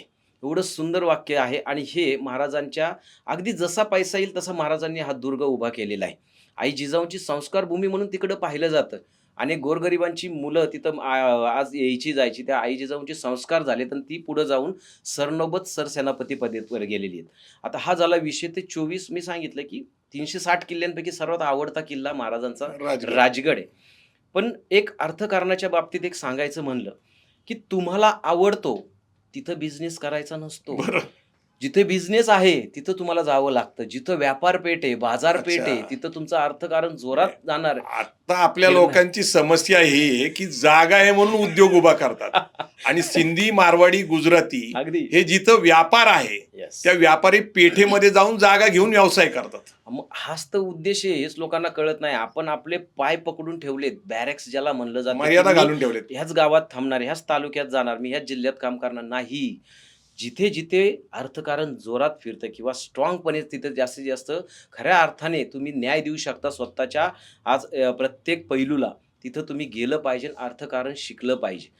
छोट्या गावात छोटी टपरी टाकून तुम्ही किती दिवस बसणार आहे? त्याच्या पलीकडे जाऊन तुम्ही अभ्यास केला पाहिजे, की बाहेर काय गरज आहे, कुठं गेलं पाहिजे, कुठल्या शहरात, कुठल्या रस्त्यावर आणि कुठल्या ठिकाणी बाजारपेठ आहे, तिथं काय मला करता येईल. गावाला माझी 100 एक, आत्ता माझी गावाला जवळजवळ 30-40 एकर जमीन आहे. फायदा काय? पुण्यात माझी 3 गुंठे असणं महत्वाचं आहे. बरोबर आहे. व्यापारी ठिकाणी व्यापारी ठिकाणी असणं गरजेचं आहे. गावाच्या आपल्याला आहे का? खूप मान आहे त्याचा. वडिलोपार्जित ते जपलीच पाहिजे. पण तुमच्या कर्तृत्वावर तुम्ही आज इकडे जिथे अर्थकारण चाललंय तिथे तुम्हाला आलं पाहिजे. तर महाराजांचा हा उद्देश होता, की दुर्गराज राजगडवरनं रायगडवर का गेले? बरोबर. तो दुर्गराज राजगड हा आज येतो घाट माथ्यावर. बरोबर. तिथे महाराजांचा जो काय महसूल, आपण एक अंदाज सांगतो तुम्हाला, जस्ट 2 लाख जर का बघितलं महाराजांचा, तर त्याच्यातले जवळजवळ 50,000 रुपये आज त्यांना घाट माथ्यांवर मिळत होते असं आहे. बरोबर. आणि 1.5 लाखाचा जो महसूल आहे 1,52,000च्या आसपास, तो त्यांना त्या घाटमाथा आणि समुद्राच्या त्या याच्यावरनं महाराजांना मिळत होता. जो 1,500 फूट खाली आहे त्याला म्हणतो आपण कोकण विभाग. बरोबर. कोकण. कोकण म्हणजे प्लॅटोचा विचार केला आपण तर समुद्र येतो. समुद्राच्या शेजारी तळ कोकण आहे. तळकोकण. तळ कोकणाच्या शेजारी कोकण येतो. कोकणच्या नंतर 1,500 फुटाची भिंत आहे. ती बरोबर. सह्याद्रीची नॅचरल आहे. त्याच्यावर जर तुम्हाला यायचं तर घाटमाता आहे आणि त्या घाटमाथ्यावर पोहोचायचं असेल तर त्यातनं ज्या काही घाटमाता खाली उतरणार आहेत त्याला घाटवाटा म्हणतात, बरोबर. व्यापारी मार्ग. तर महाराजांचे जे काय परदेशातनं जे काय इतर लोकांचे व्यापाऱ्यांचे जो माल यायचा तो समुद्रमार्गे यायचा. म्हणजे आणि तो- पोर्चुगीज, डच, हा, डच, फ्रेंच, हा. इंग्रज. अगदी अगदी 18 टोपीकर ज्याला म्हणलं जातो, आपल्याला ते 3-4च नाव माहिती, पण हो. 18 प्रकारचे टोपीकर बरं. तिथं यायचे, त्यांचा व्यापार आणि त्या घाटवाटातनं माल बघितला, तळ कोकणातनं कोकणात यायचा. आणि त्याच्या वेळेस सर्वात महत्वाचं एक नवीन गोष्ट सर्वांसाठी सांगतो की ते सर्वात महत्वाचं महाराजांचा रायगड उभारण्याचं कारण तिथं महाडचं बंदर होतं. बरं. महाड हे सर्वात बिझी बंदर, जसं म्हणतो आता बिझिएस्ट एअरपोर्ट कुठला येस आहे येस. तर दुबईचा आहे. त्यावेळेस सर्वात बिझिएस्ट जर बघितलं असेल आपल्या ह्या स्वराज्याचा तर पोर्ट बघितलं म्हणतात आजच्या हा काळामध्ये. तर पोर्ट. त्याला आता तो पोर्ट समुद्रकिनारी झाला, येस. पण हे नदी बंदर आहे. अच्छा, नदी बंदर. ती सावित्री नदी जी बर येते बर बर. ती सावित्री नदी प्रचंड मोठी आहे आणि तिचा जो प्रवाह मोठाच्या मोठा प्रवाह आहे तो समुद्राला जाऊन मिळतोय. मिळतो. पण भरतीच्या ओहोटीच्या वेळेस जे काय व्हायचं, जर भरती आली तर त्यावेळेस गुराबा आणि गलबत त्या बंदरापर्यंत यायची. यायच्या, आतपर्यंत आत यायची. यायची. 50-60 मला वाटतं 60 का 70 किलोमीटर आत आतमध्ये यायची. महाड आहे. बरोबर. तिथपर्यंत यायची समुद्रापासून आणि तिथे जास्तीत जास्त मासळी, धान्य, शस्त्र, त्यानंतर तुम्ही म्हणतो मसाल्याचे पदार्थ, ह्या सगळ्या गोष्टी आज तिथं व्यापार मोठ्या प्रमाणात बरोबर. चालायचा. आणि हे गोष्ट महाराज जाणून होते. महाड बंदराच्या शेजारी माझा किल्ला असणं गरजेचं आहे. अच्छा. ते महाड बंदर माझ्या ताब्यात असणं गरजेचं आहे. कारण का तर तेथून समुद्र आहे जवळ आणि समुद्र म्हणजे जगाकडे पाहण्याची खिडकी आहे. बरं. महाराज कधीच कुणाच्यात अडकले नाहीत. महाराजांनी 24 वर्ष जिथं वास्तव्य केलं, महाराजांनी अगदी काही वेळच थोडासा निर्णय घेतला, भावना बाजूला ठेवल्या आणि महाराज रायगडावर आलेले आहेत. अच्छा. महाराज कधीच कुठल्या ह्या गोष्टींमध्ये महाराज प्रॅक्टिकली होते. हे आपण स्वराज्याचं अर्थकरण व्यवस्थित चाललं पाहिजे याची चाललं ती पाहिजे. सातत्याने काळजी घेत होते. लीडरच असे असतात ना, लीडर काय असतं असं म्हणतात ना की 100 सिंहांचं नेतृत्व जर एखाद्या गाढवाने केलं ना, ते सिंहांकडे कॅपॅसिटी असून ते गाढवाच्या मौतीने मारतात. बरोबर. पण 100 गाढवांचं असेल नेतृत्व जर काय एका सिंहाने केलं ना, तर ती गाढवं सुद्धा सिंहासारखे वागतात, सिंहासारखे लढतात. आणि इथं आपल्या तर सगळे सिंह होते आणि आपले महाराज नरसिंह होते. त्यामुळे आपल्यासाठी ते खूप जमून आलं आणि महाराजांनी तो विचार केला आणि हे बंदर आपल्या ताब्यात यावं. कारण सावित्री नदी आपल्याला माहीत नाही, पण सावित्री नदीचा प्रचंड मोठ्यात महसूल आपल्याला त्या ज्या शेजारी आहे महाड बंदर, त्या महाडमध्ये आपल्याला ते मिळायचं आणि तो महाड बंदर महाराजांच्या ताब्यात असावं म्हणून दुर्गेश्वर रायगडाची तिथं निर्मिती केलेली आहे. प्रचंड मोठा रायगड महाराजांनी उभा केलाय. दुसरी गोष्ट आता एक अर्थकारणाचा आहे. दुसरी गोष्ट अशी होती की राजगडावर जागा हळूहळू कमी पडायला लागली होती. महाराजांचा विस्तार वाढत चालला होता आणि तो विस्तारासाठी अनेक ऑफिसेसची गरज होती बरं. आणि त्या ऑफिसेससाठी महाराजांना जो प्लॅटू लागत होता, जी मोकळी जागा हवी होती, सुरक्षित पण जागा आहे. सुरक्षित चकोट आहे. जागा, सकोट. त्याचं उदाहरण एवढं सुंदर आहे की रायगडाचं. हा रायगडाचं सभासद बखरमध्ये की राजा खासा जाऊनी पाता गड बहुत चकोट चौथरपा गडाचे कडे तासिलाप्रमाणे गाव दीड गाव उंच पर्जन्य काळी कड्यावर गवत उगवत नाही धोंडा तासी वेकच आयसे पाहुणी राजे बोलले तख्तास जागा हाच गड वा, वा, करावा, वा, वा. तख्तास जागा हाच गड करावा. वा. हे महाराजांचे शब्द आहेत. महाराजांचं प्रत्येक सांगितलं बियॉन्ड द लाईन. महाराज सगळे विचार करत होते. तर हा अर्थ पण करण्याचा आपल्या सर्वात- एका सहकार्याचं त्यांनी तिथं जाणीवपूर्वक उल्लेख केलेला आहे. हम्म. हिरोजी इंदळकरांचा. तिथं अगदी, ती वीट आहे त्यांची. हो, आपण खाली येऊ थोडंसं समुद्राकडे, कारण हा. त्यांनी आरमार सुद्धा उभं केलं. हो. आता आरमार बद्दल आज आपल्याला काय सांगितलं जातं की समुद्रमार्गी हम्म. शत्रूकडून धोका आहे हा. आणि म्हणून ते आरमार उभं केलं. पण मी असं वाचलं की समुद्रमार्गी छत्रपती शिवाजी महाराजांनी आंतरराष्ट्रीय व्यापार केला, आयात निर्यात केलं. मी आता परवा दिवशी वाचलं की अरब आणि त्या भागामध्ये मिठाची कमतरता झाली होती. हो. त्यावेळेस मिठाचा सुद्धा व्यापार शिवाजी महाराजांनी केला आणि तो साधारणपणे व्यापार हा 9 कोटीपेक्षा जास्त आहे असं मी अलीकडेच वाचलं. याच्याबद्दल जरा सांगा ना. महाराज हे खरे व्यावसायिक ज्याला म्हणलं जातं, बरं. एंटरप्रेन्योर ज्याला म्हणलं जातं. प्रत्येक गोष्ट नवीन दिसली की ती शिकायची, बरोबर. त्यातनं कसं अर्थकारण वाढेल यासाठी एक साधा आता थोडंसं मागं जातो एक मिनिटात की जिथे ज्यावेळेस मिर्झाराजे जयसिंग ह्यांच्याबरोबर महाराजांचा तह चालला होता त्यावेळेस त्यांच्या मिर्झाराजे जयसिंगाच्या सोबत त्यांचा एक लेखनिक तिथं होता. तो प्रवासी म्हणजे परकीय होता. त्याचं नाव ॲबे कॅरे. अबे कॅरे. ॲबे माहिती आहे कॅरेला मला. महाराजांनी तिथे 23 किल्ले महाराज देतात आहेत. आता सगळ्यांना वाटतं महाराज संपले, स्वराज्य संपलं, आता हे काय परत उभे राहत नाहीत, बरोबर. म्हणजे सगळे आपण ताब्यात घेतले. पण महाराज त्याच्याशी काय बोलतात आहेत? महाराज त्याला सांगतात आहेत की तुमची टोपी खूप छान आहे, येस. तुमचा ड्रेस खूप छान आहे, तुम्ही कुठनं बिलॉंग करता, तुमच्याकडे व्यापार कसा चालतो, तुमच्याकडे कुठले जिन्नस विकले जातात, कुठले प्रॉडक्ट्स विकले जातात, बरोबर. तुम्ही इकडचा प्रवास कुठल्या मार्गे करता, मग तिकडे कुठल्या बाजारपेठा आहेत, ते अबे काय रे स्तब्ध झाला. म्हणलं अरे हा माणूस संपला. 23 किल्ले आम्ही त्यांच्या ताब्यात घेतलेत, म्हणजे मिर्झा राजांनी मोगलांनी ताब्यात घेतलेत. हा माणूस ते तर सोडूनच द्या, त्याचं विश्वाचं त्याचं म्हणजे त्याचं स्वप्न काय आहे, की तुमच्या राज्यात आम्हाला यायचंय, तर कसं यावं लागेल, तिकडे अच्छा. काय सुविधा आहेत. म्हणजे महाराज सांगितलं ना, एवढे पॉझिटिव्ह खूप दूरदृष्टी. पॉझिटिव्ह ॲटिट्यूड ज्याला म्हणतो, ज्याला चांगला व्यवसाय करायचा आहे ना दादा, त्याला कॉर्पोरेट ट्रेनिंगमध्ये एक सुंदर शब्द आहेत, KSA फॉर्म्युला. KSA. KSA बरं. नॉलेज, स्किल आणि ॲटिट्यूड. ॲटिट्यूड. नॉलेज, तुम्ही ज्या व्यवसाय करणारा असाल त्याचा प्रॉपर वेनी तुमच्याकडं माहिती नॉलेज पाहिजे. बरोबर. दुसऱ्यांनी केला म्हणून मी जर करायला गेलो तर तुम्ही फसणार आहे. नक्की. दुसऱ्याच्या कपाळाला घासून आपलं कपाळाने आपली नशीब बदलत नाही असं म्हणलं जातं. तर त्याप्रमाणे महाराजांकडे पहिल्यांदा सर्वात येतं नॉलेज. महाराजांनी प्रचंड नॉलेज, मी सांगितलं 9-9 तास अभ्यास केलाय. कुठं बरं. घाटवाटा आहेत, कुठं दुर्ग बांधले पाहिजेत, कुठं जंगल आहे माझं, शत्रूला कुठं आणलं पाहिजे, कुठं अर्थकारण झालं पाहिजे, यावर महाराजांनी अभ्यास केला.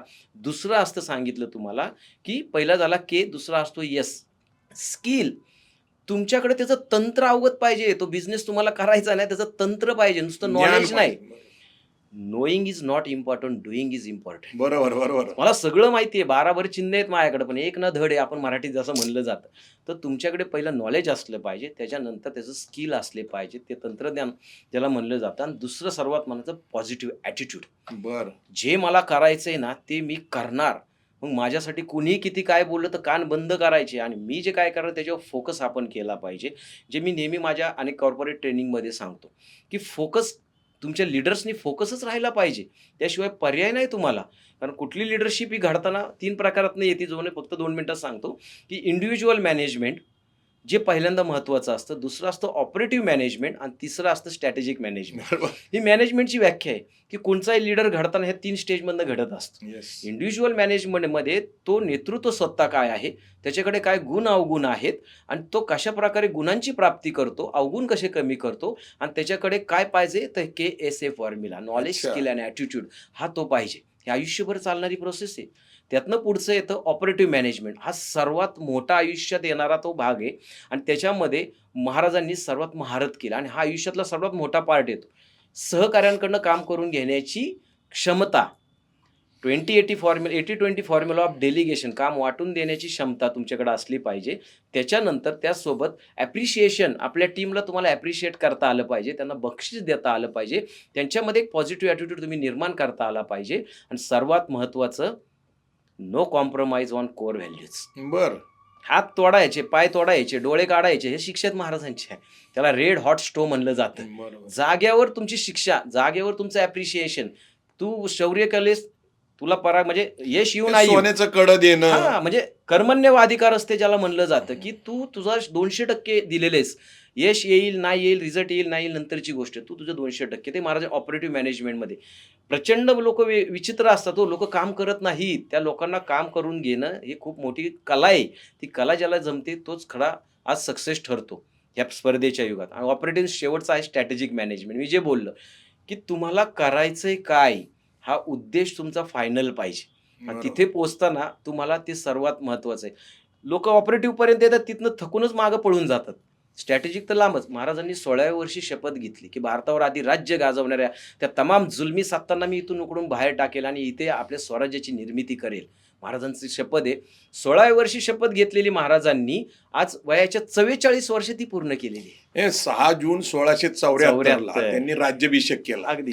त्या राज्याभिषेकाच्या वेळेस त्यांनी स्वतःच्या राज्याची जी कल्पना मांडलेली ती हां. मला अद्भुत वाटते त्या काळामध्ये. ते म्हणतात, अहत तंजावर, तहत पेशावर, अवघा मुलूक आपला. म्हणजे इंग्रज, डच, पोर्चुगीज, फ्रेंच तर होतेच, परंतु त्या काळामध्ये जास्त प्रमाणामध्ये मुघल, आदिलशाही, मुघलशाही, निजामशाही ह्या सगळ्या राजवटीवर माझं राज्य असेल हे 6 जून 1674 ला त्यांनी बघितलेलं विजन म्हणा, हो. दृष्टिक्षेपात. आणि नंतर मराठ्यांनी ते पूर्ण केलं. पूर्ण थोरल्या छत्रपती शाहू महाराजांनी अगदी. आपल्या आजोबा शिवाजी महाराजांचं ते स्वप्न पूर्ण केलं. अटकेपर्यंत मराठे गेले. अगदी. आता त्याचाच एक उल्लेख असा आहे, आताच आपल्या शिवनीतीमध्ये मी तो टाकलेला आहे पुस्तकामध्ये, की बरं. आज्ञापत्र का वाचणं गरजेचं आहे? नेतृत्वासाठी शिवनीती. हा, कणखर नेतृत्वासाठी शिवनीती बरं. प्रत्येकासाठी. ही शिवनीती म्हणजे काय, तर आज्ञापत्र आहेत. रामचंद्र पंतांची ही अमात्य, आज्ञापत्र. अगदी अगदी. अच्छा. तर त्यांनी ज्यामध्ये लिहिलेलं आहे, की त्यांनी काय केलंय, की त्यांनी 5 छत्रपती पाहिलेत आपले.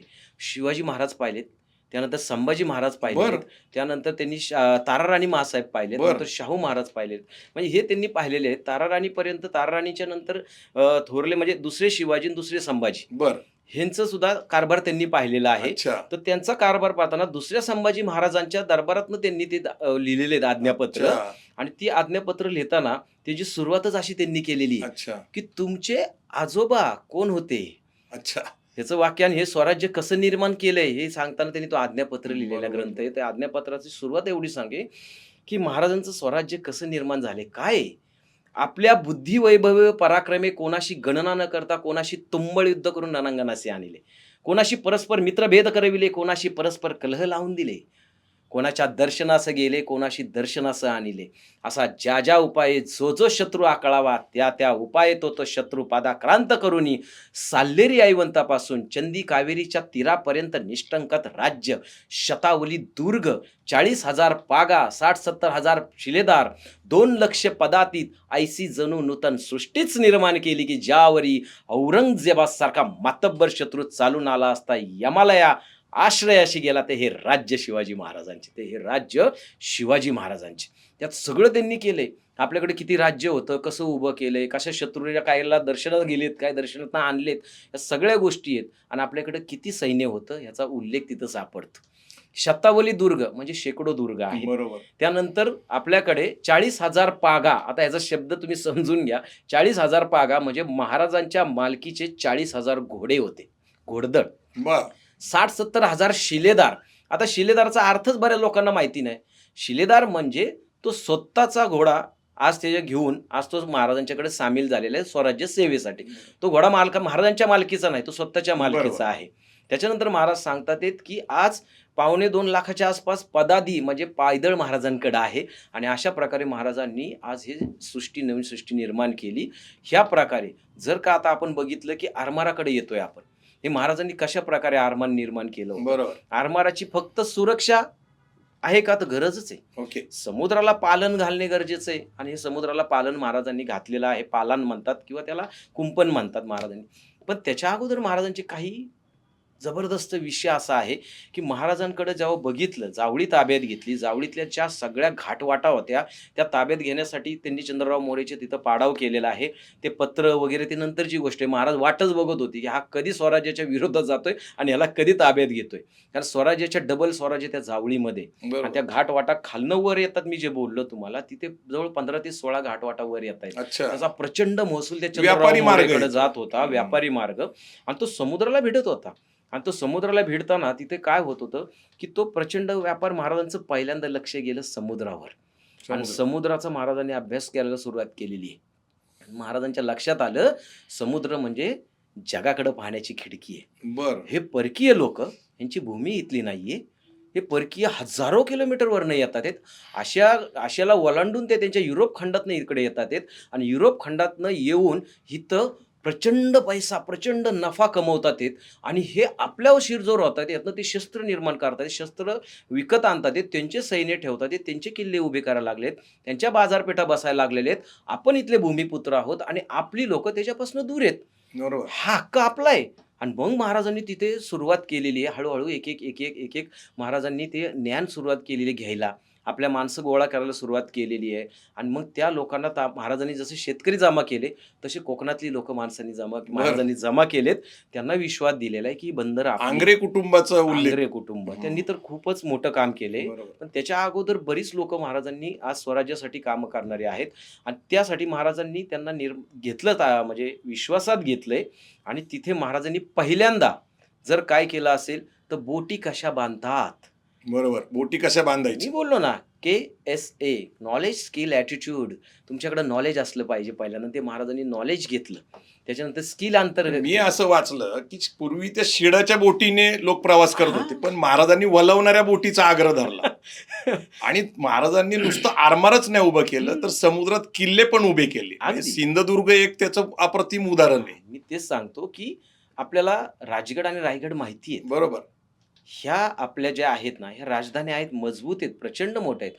पण इकडे महाराजांचं सागरी स्वराज्य उभं राहतंय आणि त्या सागरी स्वराज्याची राजधानी सिंधुदुर्ग आहे.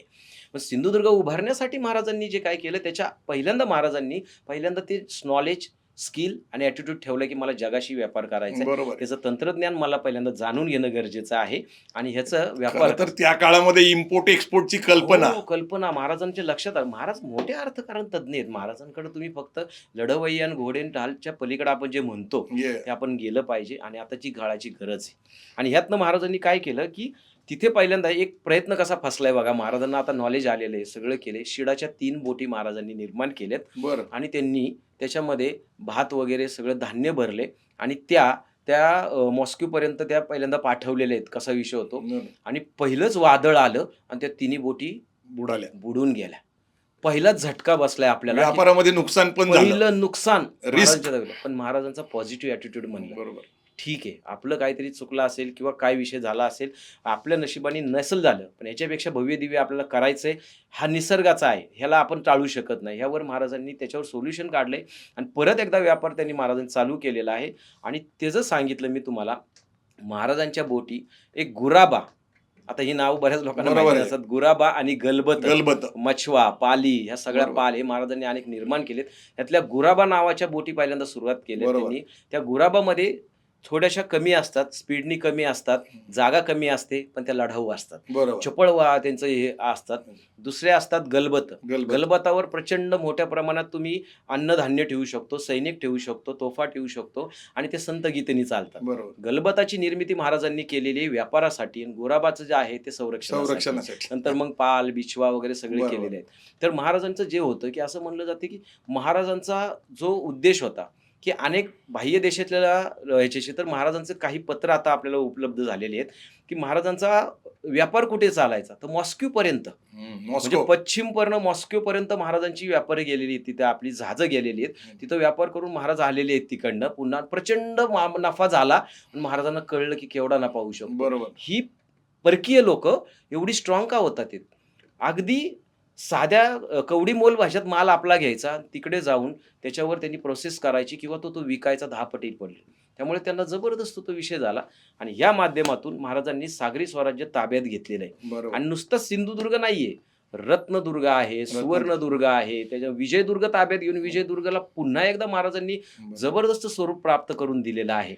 मग सिंधुदुर्ग आहेत. असे जवळ 25-26 किल्ल्यांची मालिका उभी केली महाराजांनी. बरोबर. बरोबर. आता सगळ्यात महत्वाची गोष्ट काय आहे, की तुमचं ज्याच्यावर प्रभुत्व आहे हम्म, ही ब्रजभाषा. हम्म, याच्यामध्ये आपण कविराज भूषण हम्म. यांचं जे इंद्रजवी जंबपर हे हा. पुस्तक लिहिलेले, हो, तर मला असं वाटतं की त्याच्या माध्यमातून तुम्ही जरी अर्थकरण सांगितलं, कारण तुमचं ब्रज भाषेवरचं प्रभुत्व, कारण हम्म. अलीकडे कुणाला ती येत पण नाही, नाही, नाही. आणि त्यातनं जे लिहिलंय आणि कोण येते कविराज भूषण हा. याची थोडंसं सांगून आता आपण समारोपाकडे जाणार आहे. पण अगदी, अगदी. महत्वाचं काय आहे की सगळ्यात तुमची ब्रज भाषेवरची हम्म. प्रभुत्व, रायबाचं हे कौतुक केलं पाहिजे की हे सगळं पाठांतर केलेलं आहे आणि म्हणून ब्रज भाषेतनं तुम्ही आम्हाला इंद्रजीवी जंबपर हम्म. याच्या काही गोष्टी पण सांगा आणि ते आम्हाला काव्य म्हणून दाखवा. अगदी महाराष्ट्रातले ठराविक लोकच ह्या ब्रजभाषेविषयी थोडीशी त्यामधून त्याच्या आधी लागतात, कारण ही भाषा थोडीशी अवघड आहे. बर ब्रजभाषा म्हणजे ही श्रीकृष्णाच्या भूमीतली भाषा आहे बर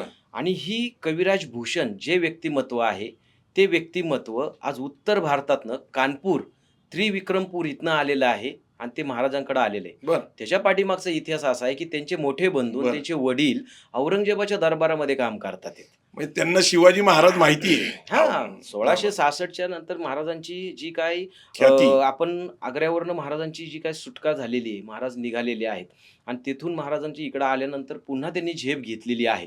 तर हे महाराजांनी पाहिलेलं आहे आणि त्याचा ते पाहिल्यानंतर आज आज महाराज ते धाव येतात इकडे दक्षिणेत आणि त्यांनी महाराजांवर एक सुंदर जवळजवळ 585च्या वर काव्य लिहिलेली आहे बर आणि प्रचंड जबरदस्त आहे. आणि ती काव्य फक्त मागं का पडली, ती भाषा ब्रज आहे आणि हिंदी आहे, ती कळायला थोडीशी अवघड आहे. त्यामुळे आपल्या अभ्यासकांनी म्हणा किंवा आपल्या दुर्दैवाने आपल्या लोकांनी त्याला फारसं स्थान दिलं नाही. नाही, तुम्ही पण पुस्तक पण लिहिले आणि युट्यूबवर पण तुमचे व्हिडिओज आहेत काही. हो, अगदी, अगदी. तर ते का, की त्या ब्रजभाषेमध्ये, त्या काव्यांमध्ये छत्रपती शिवाजी महाराजांच्या अनेक पैलूंवर प्रकाश टाकायचं त्याच्यात सामर्थ्य आहे आणि त्यामुळं ते तुम्ही जाणून घेणं गरजेचं आहे. बरोबर. त्यातलं एक सुंदर काव्य जे तुम्हाला आता सुरुवातच आपण केली, की आपल्या पुस्तकाचं नाव आपण ठेवलं होतं, की इंद्रजिमी जंबपर. बरोबर. त्याच्यामध्ये त्याचा अर्थ जर जाणून घेतलं, प्रचंड आहे, ब्रजभाषा आहे. खुद्द छत्रपतींना ज्यावेळेस ते भेटलेत रायगडावर, त्यावेळेस त्यांना माहिती नव्हतं, की हे महाराज आहेत म्हणून. अच्छा. आणि महाराज रोज सकाळी ज्यावेळेस आज ह्याला जायचे आपल्या जगदीश्वराला आणि तिथे पहिल्यांदा दर्शन घ्यायचे. दिंडीचं दर्शन घ्यायचे, तिथे अभिषेक करायचे आणि त्यानंतर आल्यानंतर महाराज पुढचा व्यवहार सगळा चालू करायचे. त्यावेळेस त्यांना महाराजांना दिसलं, की इथं कोणतरी एक उत्तर भारतीय माणूस येऊन बसलेला आहे, त्याची वेशभूषा वेगळी आहे. तर बरं. महाराजांनी त्याच्यापाशी जवळ गेलेत आणि त्यांना विचारले, की आपण कोण? तर त्यावेळेस ते उभे राहतात, आदमीने म्हणतात, जी मैं कविराज भूषण हूँ. अच्छा, कहाँ से आए हो? जी मैं उत्तर भारत से आया हूँ, शिवाजी महाराज पे कुछ कविताएं की है, उनको सुनाना चाहता हूँ. अच्छा. तर कविराज, मग शिवाजी महाराज म्हणजे महाराज त्यांना माहिती नाही छत्रपती की हे महाराज आहेत. तर त्यावेळेस छत्रपती महाराज झाले नव्हते, बरं. ते त्याच्या अगोदरचा काळ आहे. तर ते म्हणलात की ठीक है, तर आप मुझे सुनाइए. नहीं नहीं, मैं शिवाजी राजा को सुनाऊंगा. नहीं, आप मुझे पहिले सुनाइए, मुझे अगर अच्छा लगा तो आपको मैं महाराज के पास लेके अरे जाऊंगा. वाह! महाराज पण कसे होते बघा. तर त्यावेळेस ते म्हणले सावध होते, सावध हुशार होते होते. महाराज. हां, मग त्यावेळेस त्यांनी ते नाईलाज झाला त्यांचा आणि त्यावेळेस त्यांनी ते उभं राहिलं आणि त्यांच्या खड्या आवाजामध्ये त्यांनी पहिल्यांदा त्यांनी महाराजांवर जे काय ब्रजभाषेतलं काव्य आलेलं ज्याला महाकाव्य म्हणलं जातं, ते रायगडावर उद्घोषित झालेले. दुर्गेश्वर रायगडावर उद्घोषित झाले. जगदीश्वराच्या मंदिरासमोर. मंदिरासमोर, की हे राजा तू कसा आहेस? इंद्रजिमी जंबपर, बाडव सुअंब पर, रावण सदंब पर, रघुकुल राज है. पवन बरी वाह पर, शंभुरति नाह पर, जो सहस्त्र बहा पर, राम द्विजराज है. दावा द्रुमदंड पर, चिता मृगझुंड पर, भूषण वितुंड पर, जैसे भृगराज है. तेज तमांस पर, कन्न कंस पर, त्यो म्लेंछ वंश पर, शेर शिवराज है, शेर शिवराज है. असं सुंदर काव्य केले. नाही नाही, वा. की राजा तू आमच्यासाठी नक्की कोण आहेस? तेजतम अंशपर, सूर्याच्या किरणाप्रमाणे जसं अंधकाराचं ते नायनाट करतं तसं तू आमच्यासाठी सूर्याचं किरण बनून आलेला आहेस. कंसानी जसा वध केलेला आहे, कंसाचा वध जसा केलेला आहे कृष्णाने, आपल्या मुठ्ठीने त्याची छाती फोडतायत, तसं तू आमच्यासाठी कृष्ण बनून आलेला आहेस. आणि ह्या म्लेंछांवर, ह्या परकीयांवर तू कसा तुटून पडत आहेस? तर सिंहासारखा तुटून पडलेला आहेस. त्यामुळे तू आम्हाला आदरणीय पूजनीय आहेस. हे वाक्य त्याच्यामध्ये आहेत. सुरत आपण बोलता बोलता राहिलो, की सुरतवर जे काय आक्रमण केले महाराजांनी, त्याचं सुंदर वर्णन कविराज भूषणांनी एवढं जबरदस्त केलेलं आहे. सुरतची स्वारी. सुरतची स्वारी, हम्म. तर ती ज्यावर जी केलेली आहे महाराजांनी त्याचं वर्णन करताना कविराज भूषणांनी तर काव्य त्यांची धमाल, त्यांची लेखणी धमाल उडून देते. बरं. त्यामध्ये ते म्हणतात आहेत, की कविराज भूषण सांगितले, दिल्ली दलन गजाय के शिव सर्जा निरसंक, लूट लिया सूरत शहर बंकक करियाती डंक, बंकक करियाती डंकक करियाती संकक करी कला सोचिच्चकित्त भरोच्चलिय विमोच्च कछला तट्टठाय मना कट्टठिक सो राठठिलिय सद्दत दिसी भद्दत दबीबाई रद्दत दिलीय. आता ही जे काव्य आहेत हे ऐकलं तर समोर नाही, या अंगावर काटाच येतो आमच्या. हा, तो डीएनए एकदा हलवतो. परत म्हणा. एकदा परत म्हणा. ओके. दिल्ली दलन गजाय के शिव सर्जा निरसंक, लूट लियो सूरती शहर बंकक करियाती डंक, बंकक करियाती डंकक करियाती संकक करी खल सोचिच्चकित्त भरोच्चलिय विमोच्च कछला तट्टठाय मना कट्टठिक सो राठठिलिय सद्दत दिसी भद्दत दबीबाई रद्दत दिलीय. महाराजांनी जी सुरत लुटली आहे ना, पहिल्यांदा लुटली होती, त्यावेळेस महाराज सावधगिरीने गेलेले आहेत, हळूहळू गेलेले आहेत, कुणाला कळू नये असं गेलेले आहेत.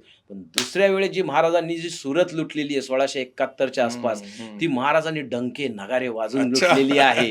आणि महाराजांनी जी सुरत लुटलेली आहे त्यावेळेस महाराजांनी प्रचंड प्रमाणामध्ये तिथे आज अर्थ त्यांनी निर्मिती केली किंवा अर्थार्जन केलेलं आहे त्याच्यामध्ये. आणि महाराजांनी त्यावेळेस बैल वगैरे घेऊन गेलेले आहेत, तिथे बैलांच्या पाठीवर सावकार सगळं धन घेऊन आलेले आहेत.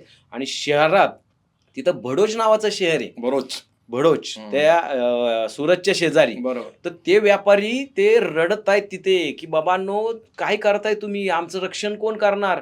शिवाजी महाराज एवढ्या लांबनं 300 किलोमीटरवरून येतात आहे. आज आमचे पूर्ण व्यापार आणि हे सगळं त्यांनी हे केलेलं आहे आणि तुम्ही आज आमचं संरक्षण करू शकत नाही.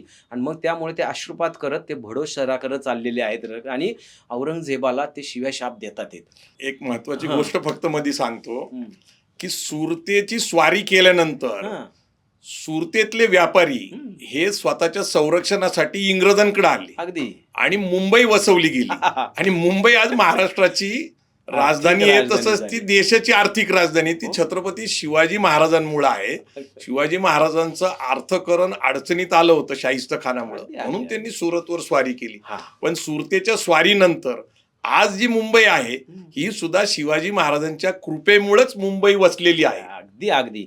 आणि हेच तर आता बऱ्याच जणांचा गैरसमज काय आहे की मारवाडी नाही, तिथे कुठे गुजराती लोक, गुजराती. त्या गुजराती लोकांवर महाराजांचा राग होता म्हणून महाराजांनी सुरतेवर काही नाही, तसला विषयच नाहीये. जिथं बाजारपेठ आहे, तुम्ही आमची जी काय स्वराज्याची लचके तोडले, स्वराज्यातनं जे काय तुम्ही लूट केली, स्वराज्यातनं जे काय तुम्ही अर्थकारण आमचं ठप्प केले, ते नेऊन तुम्ही सुरत आणि इकडनं तुम्ही आज मोठे व्यापारी स्वतःचे करतात आहात. तर महाराजांना आता ते कुठून तरी ते वसूल करणं गरजेचं बरोबर आहे. आहे. माझं साम्राज्य मला उभं करायचं, स्वराज्य उभं करायचं, स्वराज्य उभं करा. त्यांचे पगार उभे करायचे आहेत. महाराजांचं वैशिष्ट्य असं आहे, हे लोकांना माहिती नाही की पहिल्यांदा एक राजा ज्याला माहिती आहे की सैन्य पोटावर चालतं. बरोबर. त्यामुळे महाराजांनी एक मी जे बोललं की तुम्हाला विनियोग जो महाराजांनी केलेला आहे की किल्ले उभारणी केली, आरमार उभं केलेलं आहे आणि शेवटी यूज जो म्हणलं जातो की त्याचा कसा यूज केलेला आहे, त्याचं वाटप त्यांनी कसं केलेलं आहे. तर महिन्याच्या पहिल्या प्रतिपदेला पगार देणारा आपला राजा आहे. किती संकटात असलं स्वराज्य तरी कधी कुणाचे पगार महाराजांनी थांबवलेले नाहीयेत, कधीच नाही थांबवलेले आहेत. आणि हे महाराजांचं खरं अर्थकारण आहे. ॲप्रिशिएशन महाराजांनी सोन्याची कडी दे, चांदीची कडी दे, ह्या सगळ्या गोष्टी महाराजांनी केलेल्या आहेत. आणि ज्या वेळेस सुरत लुटली म्हणा किंवा सुरतेवर छापा टाकला महाराजांनी, सुरतेच्या अर्थकारणासाठी गरजेचं होतं, त्यावेळेस जर ह्या लोकांवर, गुजराती लोकांवर महाराजांचा राग असताना, तिथं मोहनलाल पारेख याचं एक कुटुंब आहे, त्या कुटुंबाला महाराजांनी संरक्षण दिलेलं आहे. आणि स्पेशली त्यांनी सांगितलंय की ह्या कुटुंबाला एक हात लावायचा नाहीये. तो जो व्यापारी होता, तो सद्गुणी होता, त्यांनी प्रचंड मोठं काम केलेलं आहे आणि तो आता नाहीये. तर त्याची विधवा पत्नी आणि मुलं घरात आहेत. तर त्या मुलांना, त्या विधवा पत्नीला कोणीही हात लावता नाही. तुम्ही तिथे जाऊन उभे राहा आणि त्यांचं संरक्षण करा आणि आपल्या मावळ्यांना सांगा ते घर सोडून बाकी तुम्हाला काय करायचं.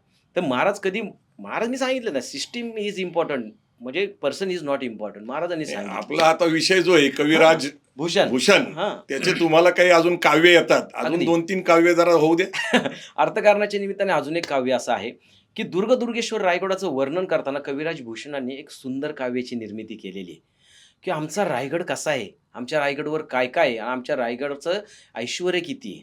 तर त्या रायगडवर त्यांनी सांगितलेलं आहे की हा रायगड जो आहे हा प्रचंड उंच आहे आणि तो एवढा उंच आहे की त्याच्यामध्ये तिन्ही लोक, पाताळ लोक असतील, पृथ्वीलोक असतील आणि आज आकाश लोक असतील, हे तिन्ही लोक त्याच्यामध्ये मावतील एवढा मोठा प्रचंड रायगड आहे. आणि या रायगडावर ऐश्वर किती आहे, तो कुबेराला लाज वाटेल एवढे ऐश्वर आमच्या महाराजांनी तिथं केले. महाराजांनी मृत्यूनंतर 9 कोटी रुपये त्या तिथं ठेवलेले आहेत. हे नंतरच्या काळात कळतं की त्यावेळेस त्यांनी सांगितलं की किती मोठं साम्राज्य, किती ऐश्वर त्यांनी केलेलं आहे. याचं वर्णन करताना कविराज भूषणांनी सुंदर काव्य त्याच्यामध्ये केलेलं आहे. दुर्गेश्वर रायगडचं वर्णन करताना मग ते म्हणतायत, जा परे साहितने शिवराज सुरेसे की ऐसी सभा शुभ साजे, यो कविभूषण जंपत हे लखे संपत्ती को अलकापती लाजे, जा मधी तीनहु लोक कधीपती ऐसो बढो गडराय विराजे, वारी पातालसी माची मही अमरावती की छबी ऊपर छाजे, अमरावती की छबी ऊपर छाजे. ह्या रायगड एवढा प्रचंड मोठा आहे की इथं तिन्ही लोक मावतात आहेत. ऐश्वर एवढे की कुबेरालाही लाज वाटेल असा हा दुर्गेश्वर रायगडवर ज्यावेळेस महाराजांची सभा भरते ना, ती इंद्र सभेला लाजवल्या एवढ्यापेक्षा सुंदर असते. आणि त्याचा जो बालेकिल्ला आहे ना, तो इंद्राची राजधानी असलेला अमरावती आहे ना, त्याच्यापेक्षा कैक पटीने आपला बालेकिल्ला अरे वा. दुर्गेश्वर रायगडाचा आज तिथं सजलेला आहे. हे कविराज भूषण छाती ठोकपणे तिथं सांगतायत, असं ते म्हणतात. दुसरं एक काव्य त्यांचं एवढं सुंदर आहे की महाराजांच्या सैन्याचं वर्णन प्रचंड, ते म्हणतात की समोर पायदळ उभं आहे, त्याच्या पाठीमागे अश्वदळ उभं आहे. अश्वदळाच्या मधोमध गजदळातला प्रचंड मोठा हत्ती उभा आहे आणि हत्तीच्या पाठीवर उंच भगवा झेंडा फड फड फड फड करतोय. ढोल ताशे नगारे करणे मर्फे यांनी एकच असं म्हणता दुमदुमून निघतोय आणि हर हर हर महादेव आई तुळजाभवानीच्या नावाने चांग भलं येळकोट येळकोट जय मल्हार या रणगर्जनानी अवघा असं म्हणता दुमदुमून निघतोय. महाराजांचं सैन्य ज्या वेळेस चालतं ना त्यावेळेस ती असं म्हणतात जी धूळ उडते ती आसमंतापर्यंत जाते आणि समुद्राचं तर काय आपण वर्णावं. जसा थाळ्यामध्ये पारा घ्यावा आणि तो पारा इकडनं तिकडनं हलावा तद्वत समुद्र हलत आहे आणि तो ती धूळ जी उडली ते वरपर्यंत गेली आसमंताप्रमाणे तो प्रखर सूर्यसुद्धा छोट्याशा ताऱ्याप्रमाणे आज तिथं भासतोय. त्याचं वर्णन करताना कविराज भूषणांची लेखणी जी काय चालली आहे ते म्हणतात ते साजी चतुरंग सैन अंग में उमंग धारी सरजा शिवाजी जंग जीतने चलत है भूषण बनद नद बिहद नगारण की नदी नद मद गै बरन की रलत आयला पाहिलं खायला पाहिलं खलं खाय मगायला गायला गजन की ठेवलं पाहिलं सैल उचलत है तारा तो तरनी धुरी धारा में लगत जिमी थारा पर पारा पारा पारा वारी हलत है वारी हलत है वारी हलत है. हे काव्य आहेत, ही ब्रजभाषा आहे, डोक्यात घंटा वाजतात कळत नाही पण ऐकायला छान वाटतं. हे काव्य थोडंसं आपण जर फास्ट घेतलं तर आत्ताच्या काळात जे म्हणतो आपण की रॅप संस्कृती आपल्याकडे आलेली आहे. 350 वर्षापूर्वी कविराज भूषणांनी महाराजांवर उभं केलेलं हे रॅप जर तुम्ही ऐकलं तर तुमच्या लक्षात येईल हे कवी किती प्रतिभेचे होते. साजी चतुरंग सैन अंग में उमंग धारे सारजा शिवाजी जंग जीतने चलत है भूषण बनद नाद बिहद नगारण के नदी नद मद गै बरन की रलत आयला पाहिला खायला पाहिला खाला काय गायला गायला गजानन किटायला पहिलं सैल उचलत तारा तो ताराने धुरी धारा मी लगत जी मी थारा पर पारा पारा वारी हलत आहे वारी हलत आहे वारी हलत आहे. हे एवढं सुंदर काव्य त्यांनी केलेले आहेत. रायबा उर्फ राहुल नलावडे या आपल्या पॉडकास्टमध्ये आले. खरं तर छत्रपती शिवाजी महाराजांवर आपण कित्येक तास बोलू शकतो. आपणही मोटिवेशनल स्पीकर आहात. तासन तास अनेकांना शिवाजी महाराजांची प्रेरणा मिळावी, त्यांच्या लिडरशिप क्वालिटी असेल, त्यांची सिस्टीम असेल ही समजावी म्हणून आपण सतत महाराष्ट्रभर कार्यक्रम घेत असता.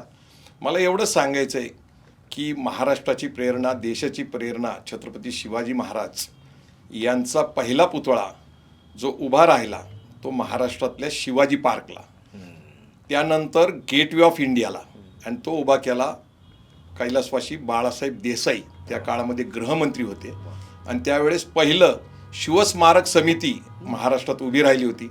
त्यानंतर पंडित जवाहरलाल नेहरू यांच्या उपस्थितीमध्ये त्यांच्या हस्ते यशवंतराव चव्हाण साहेबांनी प्रतापगडावर शिवाजी महाराजांचा पुतळा बसवला.